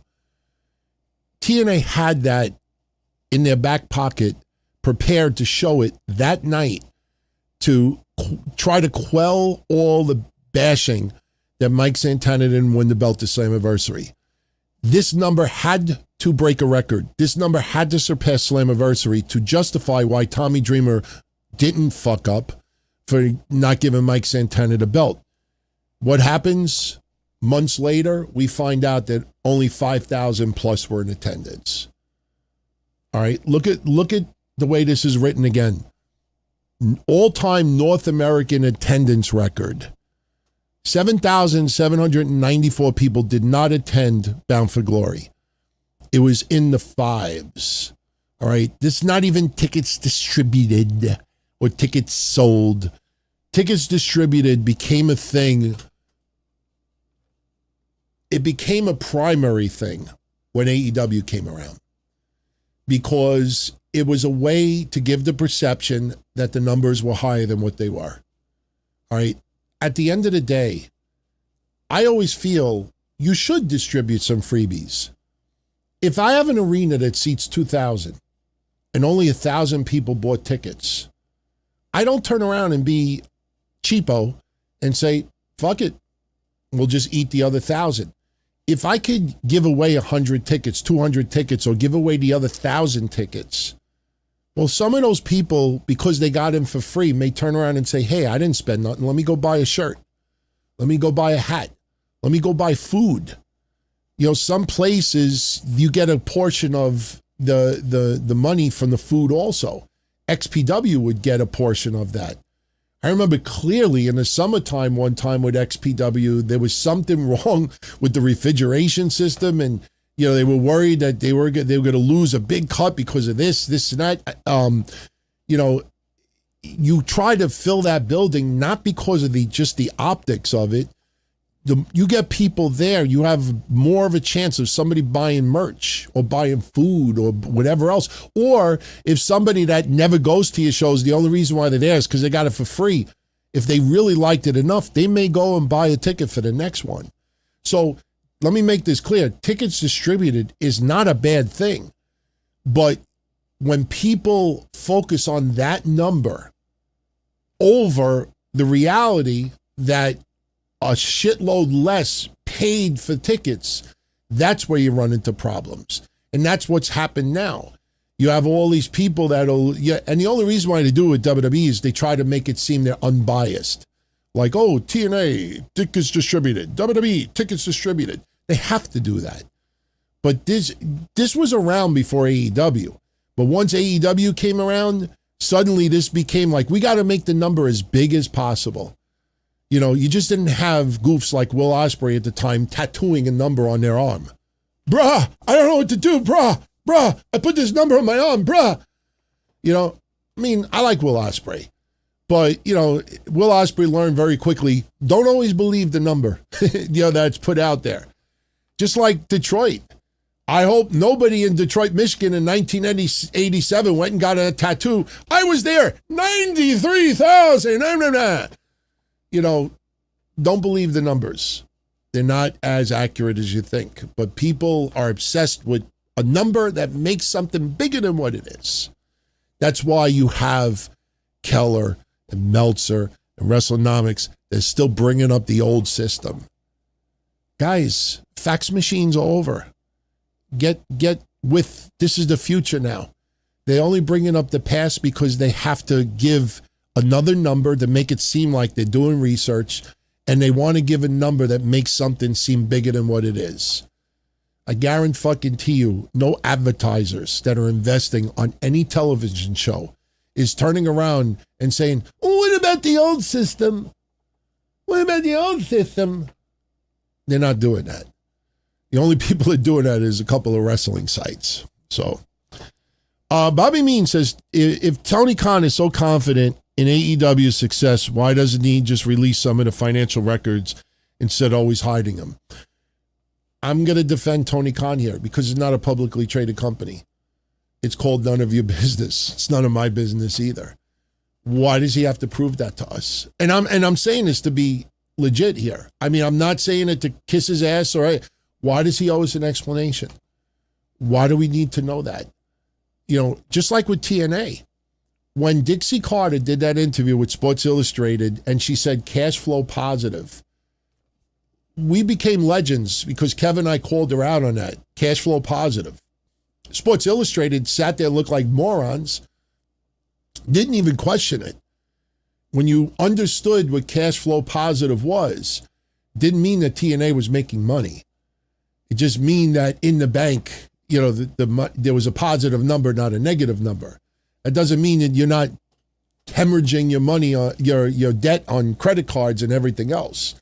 You know, TNA, Tony Khan doesn't owe us an explanation. It's a private company.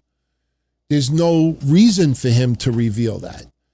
But, you know, where Tony Khan goes wrong is when other people put estimated numbers out there, and when people question him, he'll say, I heard this number, or, you know, I've heard from other sources this number. The guy owns the fucking company. He knows his numbers. All right. This idea, just use common sense for a second. Do you truly believe that Tony Khan has no idea how many people on Max watch his show? Think about this for a minute. Just imagine it's like 40,000 viewers. Just imagine for a minute. And tomorrow, Warner Brothers Discovery calls Tony Khan and says, listen, we're going to drop Dynamite from Max. Why? Why? Because the viewership sucks. Don't you think that Tony Khan needs to know how his show is doing? Because if it is tanking on the streaming platform, then maybe he needs to make some changes to boost that up a little bit. Maybe he needs to do a little bit extra to get that aspect of it up.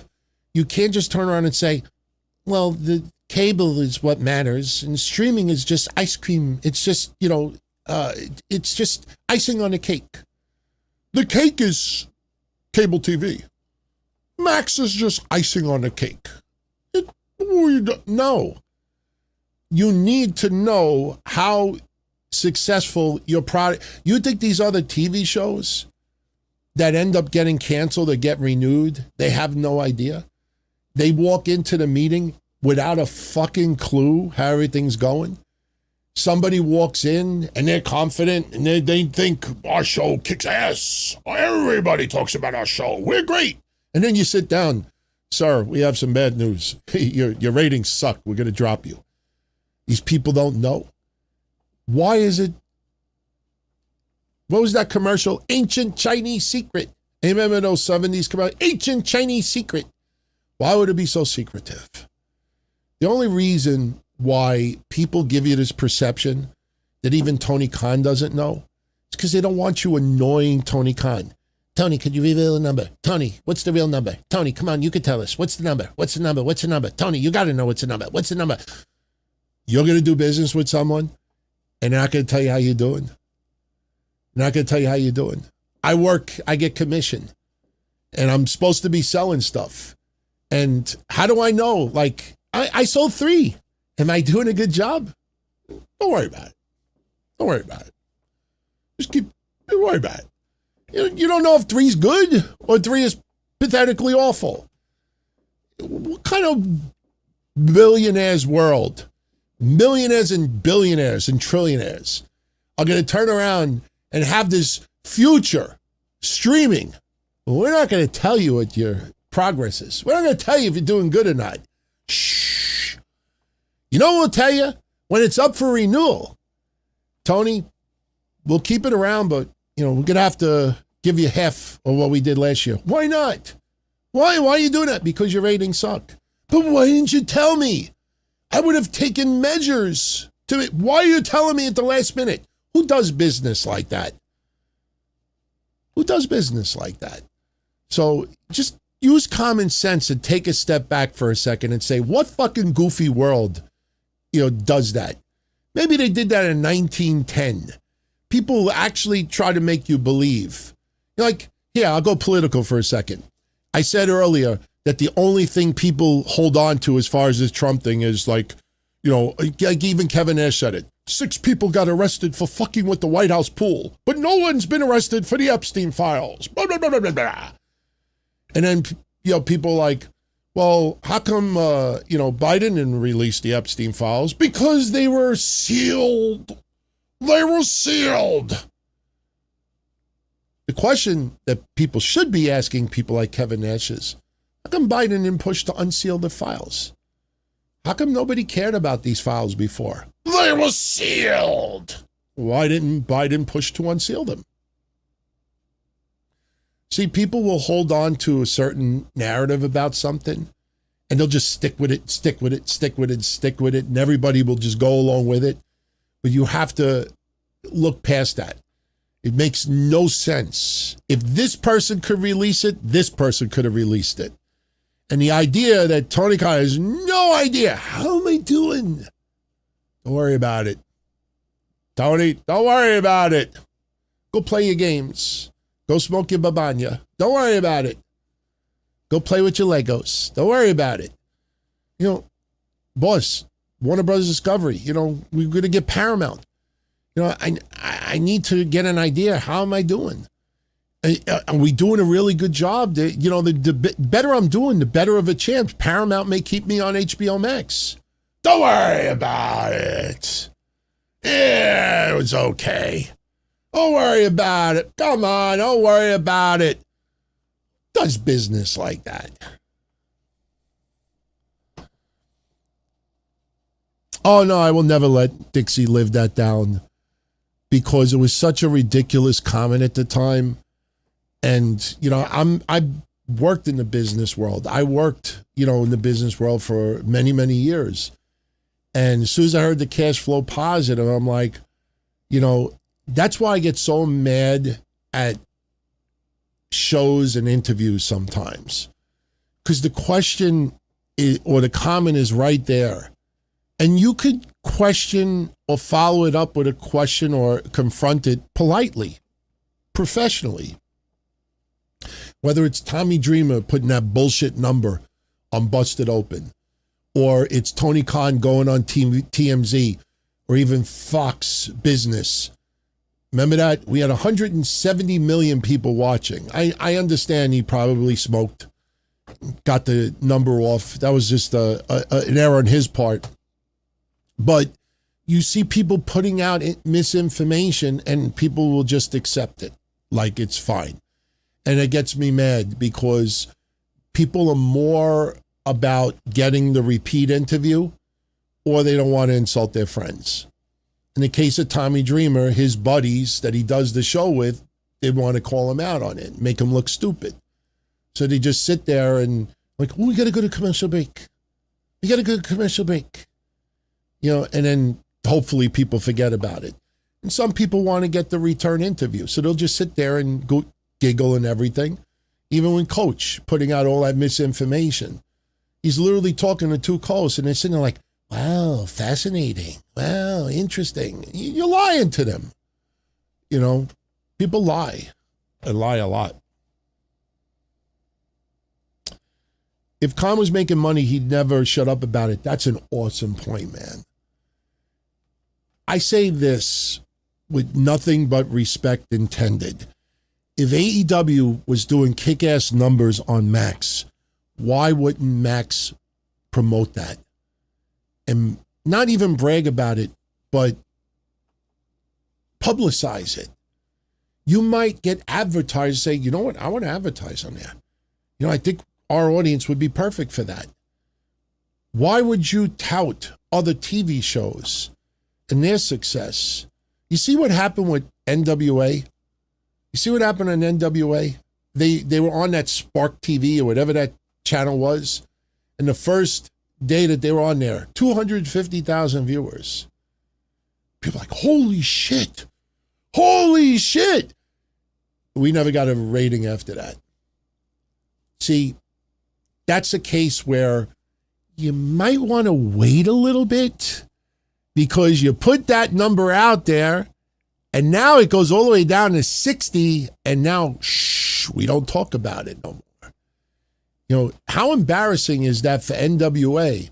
That first week, big press release, 300,000, 400,000 viewers, 5 million viewers. Oh, You put that out there, advertisers will flock to it. Holy shit, we want to advertise there.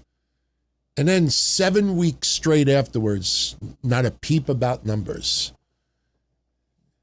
Nothing. Zero. Why? Because the numbers suck. That's what it is. The numbers tanked. So if AEW's numbers were good, why would you not brag about it? Why would you not send a message to advertisers like, hey, maybe I want to advertise on there? Why is it ancient Chinese secret? Makes no sense whatsoever. Steph, what's up, Steph? Do I think Sami's reign ends tomorrow? No.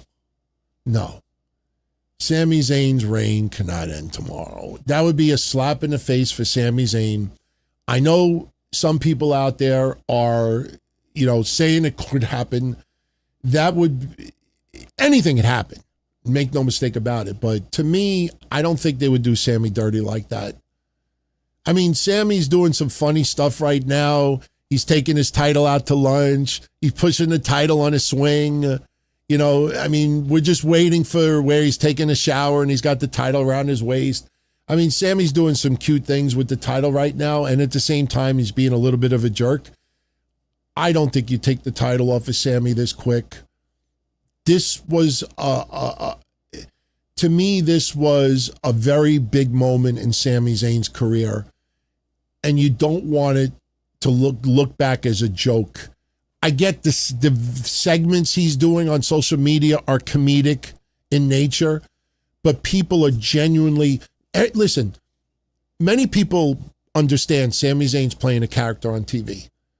They know deep down inside Sami Zayn is one of the most genuine, beautiful, nice people out there.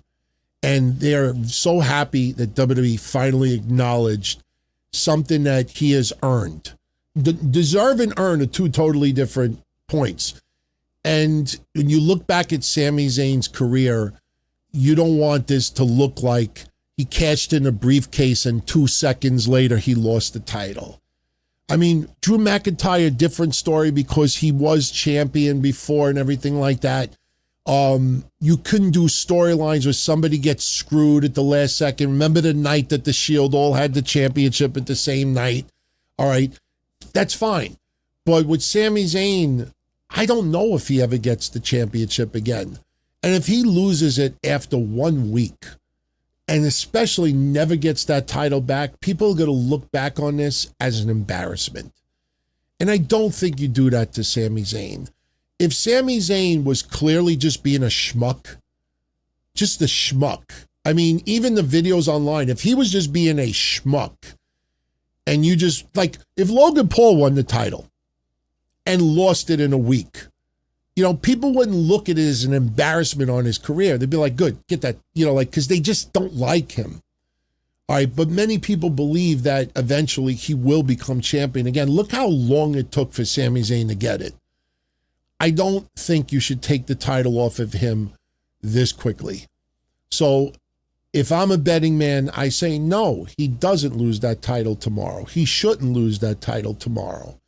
I think it'd be a slap in the face, even if the storyline is something he loves, even if he goes on Chris Van Vliet a year from now and says, oh no, I was totally behind this. In fact, I would have been fine losing it the same day. I don't think they're going to do that to Sami. That's my honest opinion. I just can't see it. I can't see it. And I understand there's quite a few people saying otherwise, but the vibe doesn't match, what they should do. And no, I don't think they should take the belt off him this quickly. All right. We're going to wrap this up in about 10 minutes. And then tomorrow, right after Raw, we will be right back here. Roderick is asking, what's next for Braun Breaker? I'm a little concerned about Austin Theory's future in the WWE.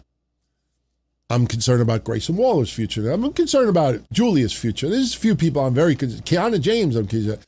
There's some people I'm very concerned about their future. I don't know why, but something makes me think that the vision could be disbanding. Maybe not tomorrow, but the vision of getting a return tag team title shot against the Street Profits. I don't think you take the titles off the Street Profits this quickly. I think I got a bad vibe about Austin Theory's future. I'm not saying he's going to be released, but I just feel this Vision faction is just not cutting it like they wanted it to. It's been bad luck with injuries, but I think Bronson Reed is much closer to a return than we think. Logan Paul will be out for a significant amount of time. Braun Breaker needs to be out on his own because now Braun Breaker is, listen, a lot of people still don't pay attention to what I've said. Braun Breaker's lost, 13 straight matches? I think he's lost 13 straight, maybe more. I don't know. And if he's won one, it's like 1-15. You keep having him lose and somebody's attached to him. I get it was street fights and cage matches and this and that, or special circumstances. I get it. And I'm not worried about Braun Breaker's future. But I feel it's time Braun Breaker branches out on his own. I think when Bronson Reed returns, Bronson Reed should be on his own. Austin Theory, I don't know what his future is. But since Logan Paul especially is not going to be around for quite some time, I'm a little concerned about his future, Austin Theory. I don't know what the hell you're going to do with Maxine Dupree because that storyline shift last Monday made no sense whatsoever. So I think Braun Breaker's, his future is going to be more as a singles competitor because the tag teaming right now is not helping him in any way, shape, or form. I think he needs to go singles on his own. Paul Heyman could be his manager. Absolutely, Paul Heyman could still be his manager. And that doesn't mean that Paul Heyman still cannot be the advocate for Bronson Reed when he returns. But I think Braun Breaker is better utilized as a single star, not as a tag team. And unfortunately, Logan Paul's injury forced, Braun into this position, and Braun technically lost the tag titles, even though he wasn't the one to get pinned. So, Braun Breaker and Bronson Reed would be pretty interesting, but I don't know if WWE would do that this quickly. I don't know. I mean, Bronson Reed is going to be really interesting when he returns. I mean, I think some people still don't realize how much weight Bronson Reed has lost. I mean, Bronson Reed is probably lighter than me. I mean, the guy has gotten into unbelievable shape. And listen, that could hurt Bronson Reed because for some guys, their mass is what sold them. Bronson Reed does a tsunami now, if we're being honest. It's like the same thing if Jimmy Uso does a splash or if Ray does a splash. I mean, maybe Ray's a little exaggerated, but it's no longer tsunami. And it'd be like, tsunami. I think people will be kicking at it too. You lose that much weight. You might have to tweak your arsenal a little bit. Or when he does tsunami, he can't go for the pin. It's not as impressive anymore. The tsunami now is just like like 30-mile-an-hour winds. Light winds. Like rain with, some wind. It's not like tsunami. Like you might have a little like wetness on the ground, but no tsunami. No. Low tide. That's that. Listen, he's going to have to change his arsenal up a little bit. But, just like CM Punk. CM Punk is about to return, and CM Punk is going to be a little extra jacked. CM Punk is going to look like you go to the grocery store and you pick up an item, and suddenly it's like 35% extra free. You ever buy that? Like you buy an item, it's like, 40% more free. That's pretty much what's happening with CM Punk. You're going to see CM Punk, the product, back on TV, and it's like, 40% more. That's what you're going to get. He's going to be extra jacked. So, and then you're going to realize there was never any controversy with CM Punk. No controversy. Just people just trying to, spark up conversation for various reasons.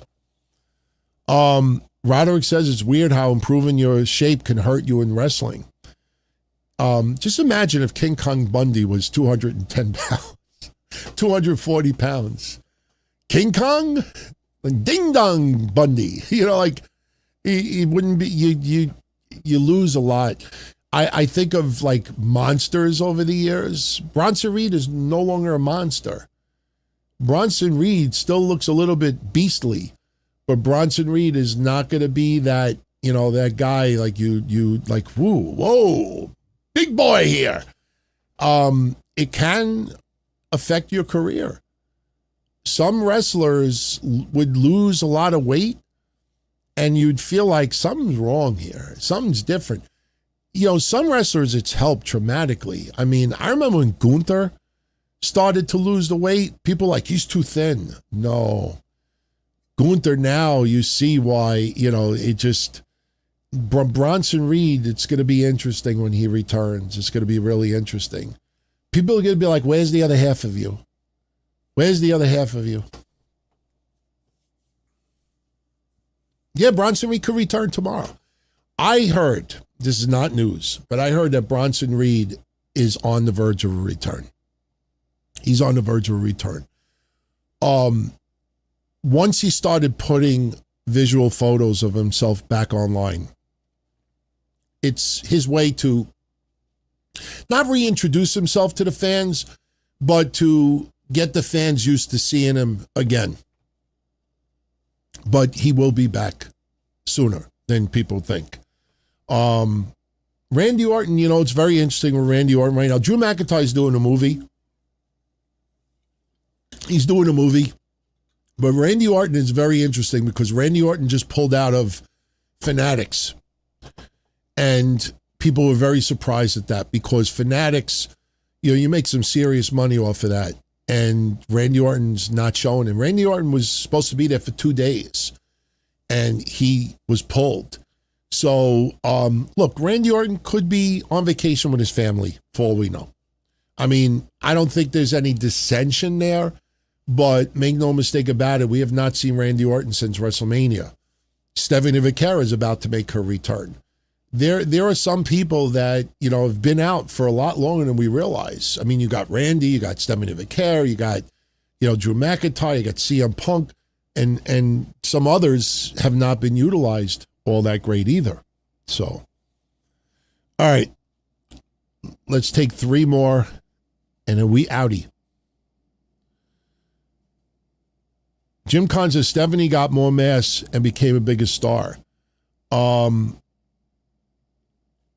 have a lot of people, if you're talking about Vaquera, I have a lot of people keep asking me, should Stephanie Vaquera turn heel? And my answer is, God, no. God, no. You just started to get little girls to dress like her, put the face paint like her. You have fans that are really, really getting behind her. You have to let that simmer for a good year or two. And, let people get used to that and follow you and believe in you. You just start getting that crazy momentum. And yes, she's been gone since Mania, but you start building that relationship with the fans and then literally pull the rug from underneath them. That's not a good optic. I don't think you turn Stephanie Vaquera heel anytime soon. I wouldn't do it. I absolutely would not do it. As far as Stephanie McMahon goes, as far as look-wise, you get older, you get thicker. I mean, that's how it is. I mean, when she got the boob job at that time, that was very interesting. But you got to remember, too, this was before they had children and everything like that. And you get older and, Jersey would like to know, do I think Tatum Paxley, Kalani Jordan, Lola Vice, Jada Parker are getting called up soon? Lola Vice is very interesting because Lola Vice has done everything she could possibly do in NXT. I was very surprised that they took the title off of her this quickly because she's one of the few names that is still a nice draw in NXT. Nothing against Kendall Gray, but she's not a household name yet. Hardcore NXT fans have bought in, and she's definitely got a bright future in WWE. But it's interesting that the leader of their company right now on CW is Tony D'Angelo and Kendall Gray. That's not like even a year ago when you think of Blake Monroe and Trick Williams and the others. It's a big change now. I wonder if Lola Vice should still stick around until Royal Rumble time. But I think if you're going to bring her in, put her on SmackDown. I mean, she could still do Kalani Jordan. You could do anything with her right now. My concern about all the names that you mentioned, with the exception of Lola Vice, this is the best way I could say it. Lola Vice, you bring it to the main roster, you have to treat her like Vicaire. She's got to start off with a bang. You do not have her go into Julia Purgatory or Kiana James area. You have to push her big. And the thing is, I don't know if you do that right now. With Tatum Paxley, what happens when she goes to the main roster? Who is she going to overtake? Maxine Dupree? Natty? B-Fab? Meechin? Like, I don't see her leapfrogging the others. So I would be a little concerned for Tatum Paxley in the main roster right now. Kalani Jordan, there's a lot you could do with her because she's one that is good and you can gradually build her. It's not like, okay, you got to go balls out immediately. So you could bring her in and just treat her with kid gloves in the beginning. And as far as Jada Parker, I don't think so. Jada Parker, you could bring to the main roster, but I just don't see her leapfrogging that many people where she makes an impact. Like right now, you see they're trying to build Fatal Influence. And boy, are they taking it slow. I mean, you had Brie Bella lose a singles match. It was Fallon Henley, right? Or no, it was the other young lady. Brie Bella lost that match, and it's like, wow, now Paige is going to lose a match. And then we're going to have a tag title match. And then it's like, next thing you know, it took 7 weeks to get to that point. I do believe Fatal Influence is going to get gold before the summer is over. But, they're kind of having a little bit of a tough time, getting a little momentum with. You bring some of these other talents up. That's why I always go back to Indy Hartwell. When people did hashtag give Indy a chance, Indy Hartwell was my favorite women's wrestler in NXT at the time. She was go back to the shows. My shows at that time, she was my favorite wrestler at the time on the women's side in NXT. And when they came out with hashtag give Indy a chance, I said, no. I said, you're going to bring it to the main roster. And then what are people going to want to see? They're going to want to see her and Dexter Lumis double date with Johnny Gargano and, oh God, I just drew a fucking blank. Oh God, Johnny Gargano's wife. Holy shit. What's her name again? I'm drawing a blank right now. Holy cow, it's late. Can someone bail me out? Somebody says Laney Reed. Yeah, that's his wife. Candice LeRae. I don't know why I forgot her name. Sorry. But that's what I was afraid of. They brought it to the main roster, and you just felt like she was not going to leapfrog that many women. And they did the tag team thing with Candice LeRae, but you just knew that wasn't going to stick. And she ultimately got released because of it. I didn't think she should have gone to the main roster. Bringing someone to the main roster is fine, but you also got to think, okay, once they're there, now what do? Some people are being released. In the next month, I would say, maybe even the next week or two, I would say the next month to month and a half tops, before the summer's over, there's some releases coming. Some of the names that are being thrown around are a little bit surprising. I don't like making names public because I think it's disrespectful to put a name out there And that person still doesn't even know they're being released. And then if you're wrong, it looks really embarrassing. But some of the names are very surprising, some of them. But that's going to open up spots for others. So we'll see.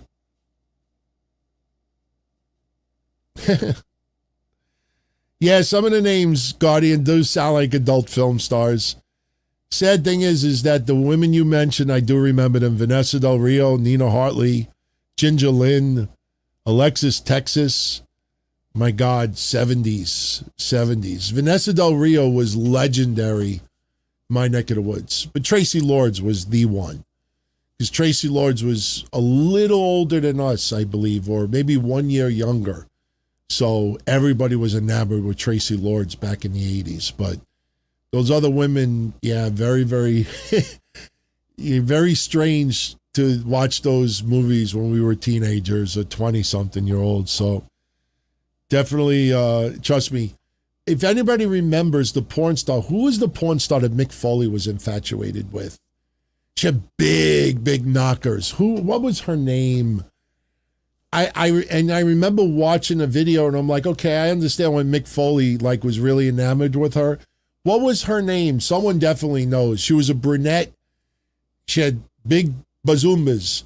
And Mick Foley used to always talk about her. And it's right on the tip of my tongue and I can't remember the name right now. Maybe somebody could Google it really quickly. People forget Mick Foley's obsession with her. Someone will bring up the name before we finish.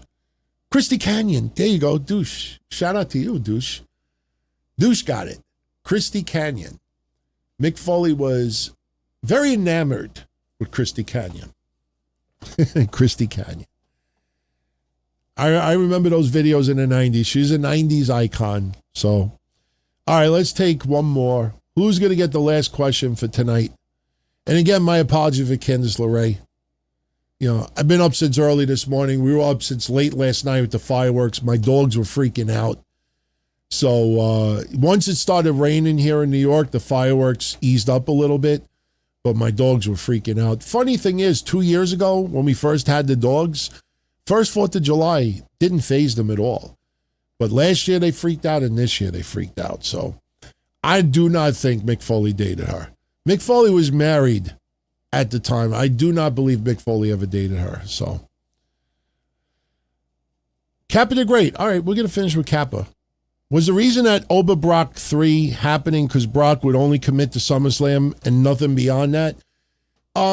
Listen, the best way I can answer it is this way. I've brought this up before. WWE is getting very creative how to handle Brock Lesnar's future. They're no longer promoting Brock Lesnar as being under contract.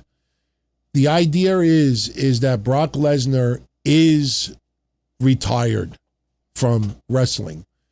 But if Saudi Arabia becomes a big issue, or WrestleMania, or SummerSlam, or Royal Rumble, or something like that, and WWE feels like they have something big and pertinent that they would like Brock to do, they will propose it to Brock.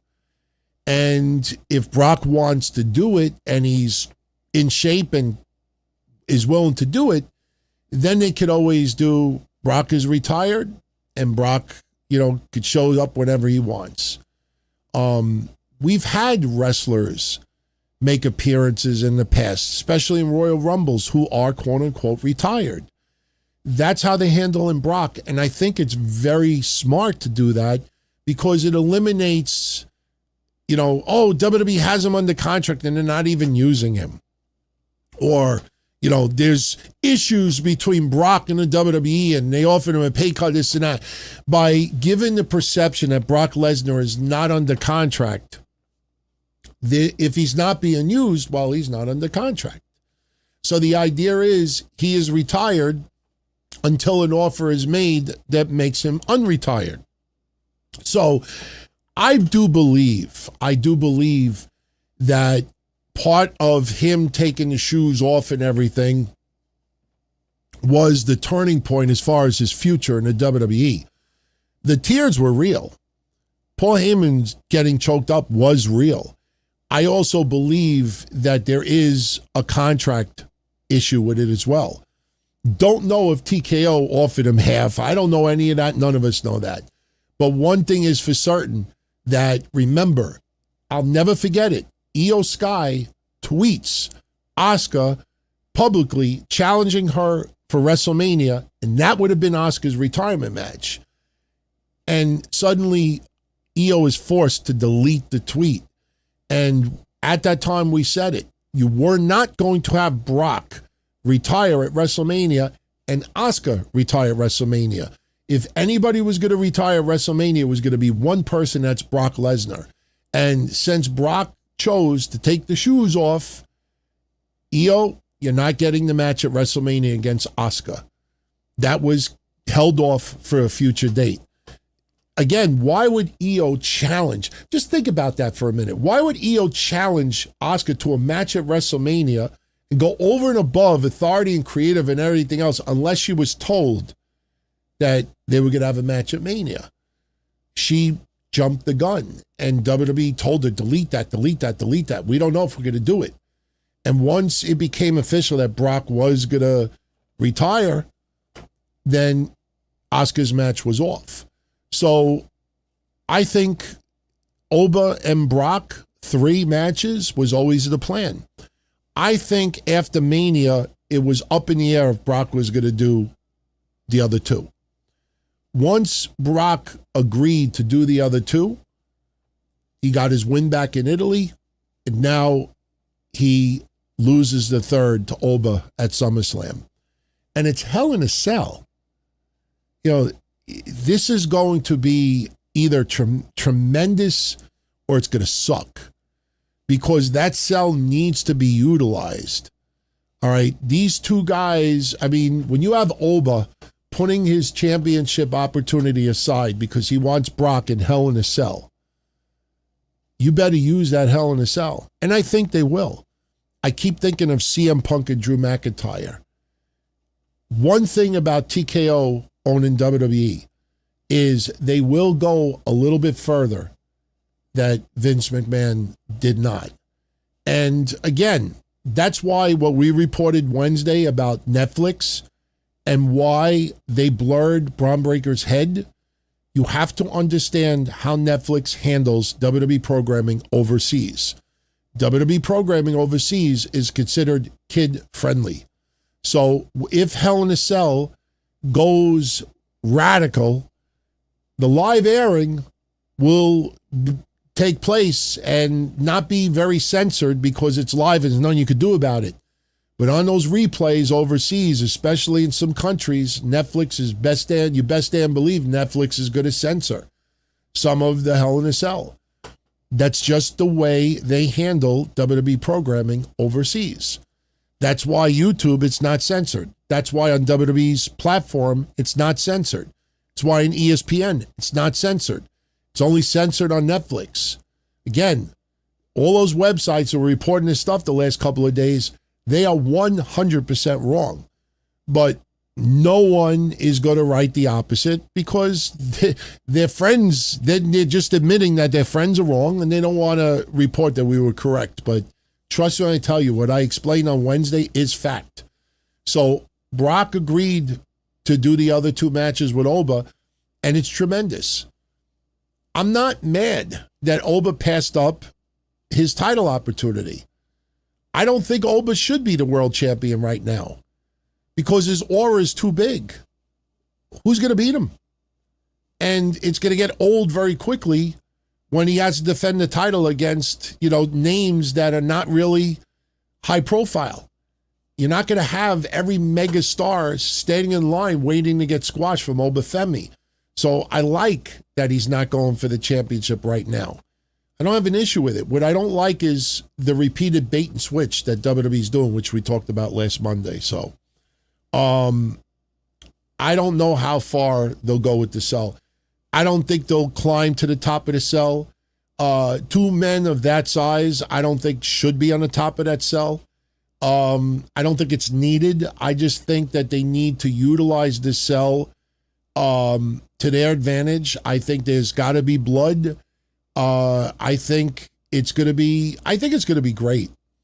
I think it's going to be very violent, and I don't know if I want to see a sign of respect afterwards. You have two people fighting in Hell in a Cell. I don't care if they beat each other to an inch of their life, and they have this mutual respect after, like, you know what, you brought it, I brought it, and no, I don't know if I want to see that yet. You know, I hated it when Gunther and Pat McAfee showed some respect towards each other after everything that happened. So, but we'll see what happens. We will see. But anyway, guys, I am going to jet. I want to thank you all for spending a little bit of your Sunday night with yours truly.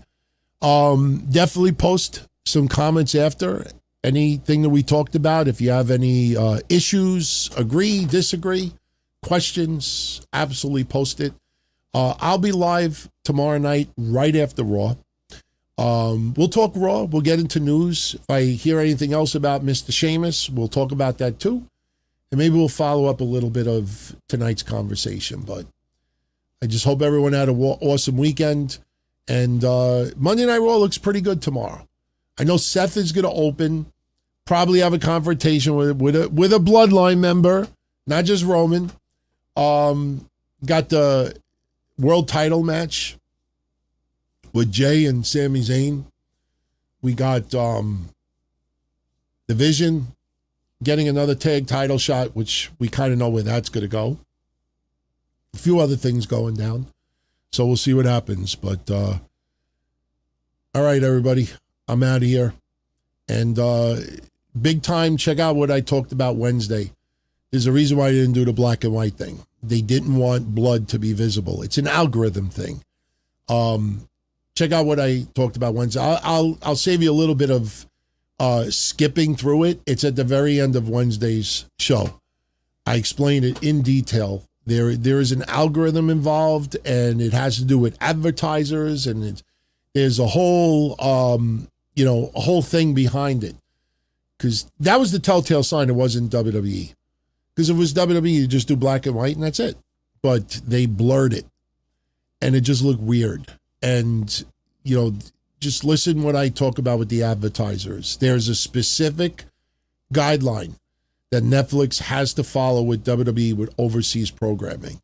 And that's why Braun Breaker's head was blurred. They could always tweak it in the future, but if you listen to what we got into, you'll understand why. So, everyone, be well. Hopefully I'll see you tomorrow night. Same bat channel, a little bit later, probably around 10:40 p.m. Eastern. So hope you could join me. Much love, everybody. Talk to you all again soon. As far back as I can remember, I always wanted to be a podcaster. For me to live any other way was nuts. To me, those goody-good people who worked shitty jobs for bum paychecks and took the subway to work every day and worried about their bills were dead. I mean, they were suckers. They had no balls. If I wanted something, I just took it. I ran everything. I paid the bills. I paid the host. I even paid the masked maniac. Everybody had their hands out. Everything was for the taking. We always called each other good fellas. You would always hear from somebody. You're gonna like Don Tony. He's all right. He's a good fella. He's one of us. But if you're part of my crew, nobody ever tells you they're gonna get rid of you. It doesn't happen that way. There weren't any arguments or curses like in the movies. See, your haters come with smiles. They come as your friends, the people who've claimed they care the most for your life. And now that's all over. And that's the best part. Today everything is different. There's lots of action. I don't have to wait around for everything like everyone else. Oh, I didn't get the vaccine? Fuck you, vaccine me. Oh, your delivery guy has COVID? Fuck you, feed me. Right after I moved here, I ordered egg noodles and ketchup, and I got spaghetti with meat sauce. I'm no longer an average nobody, while they get to live the rest of their lives like a bunch of schnooks.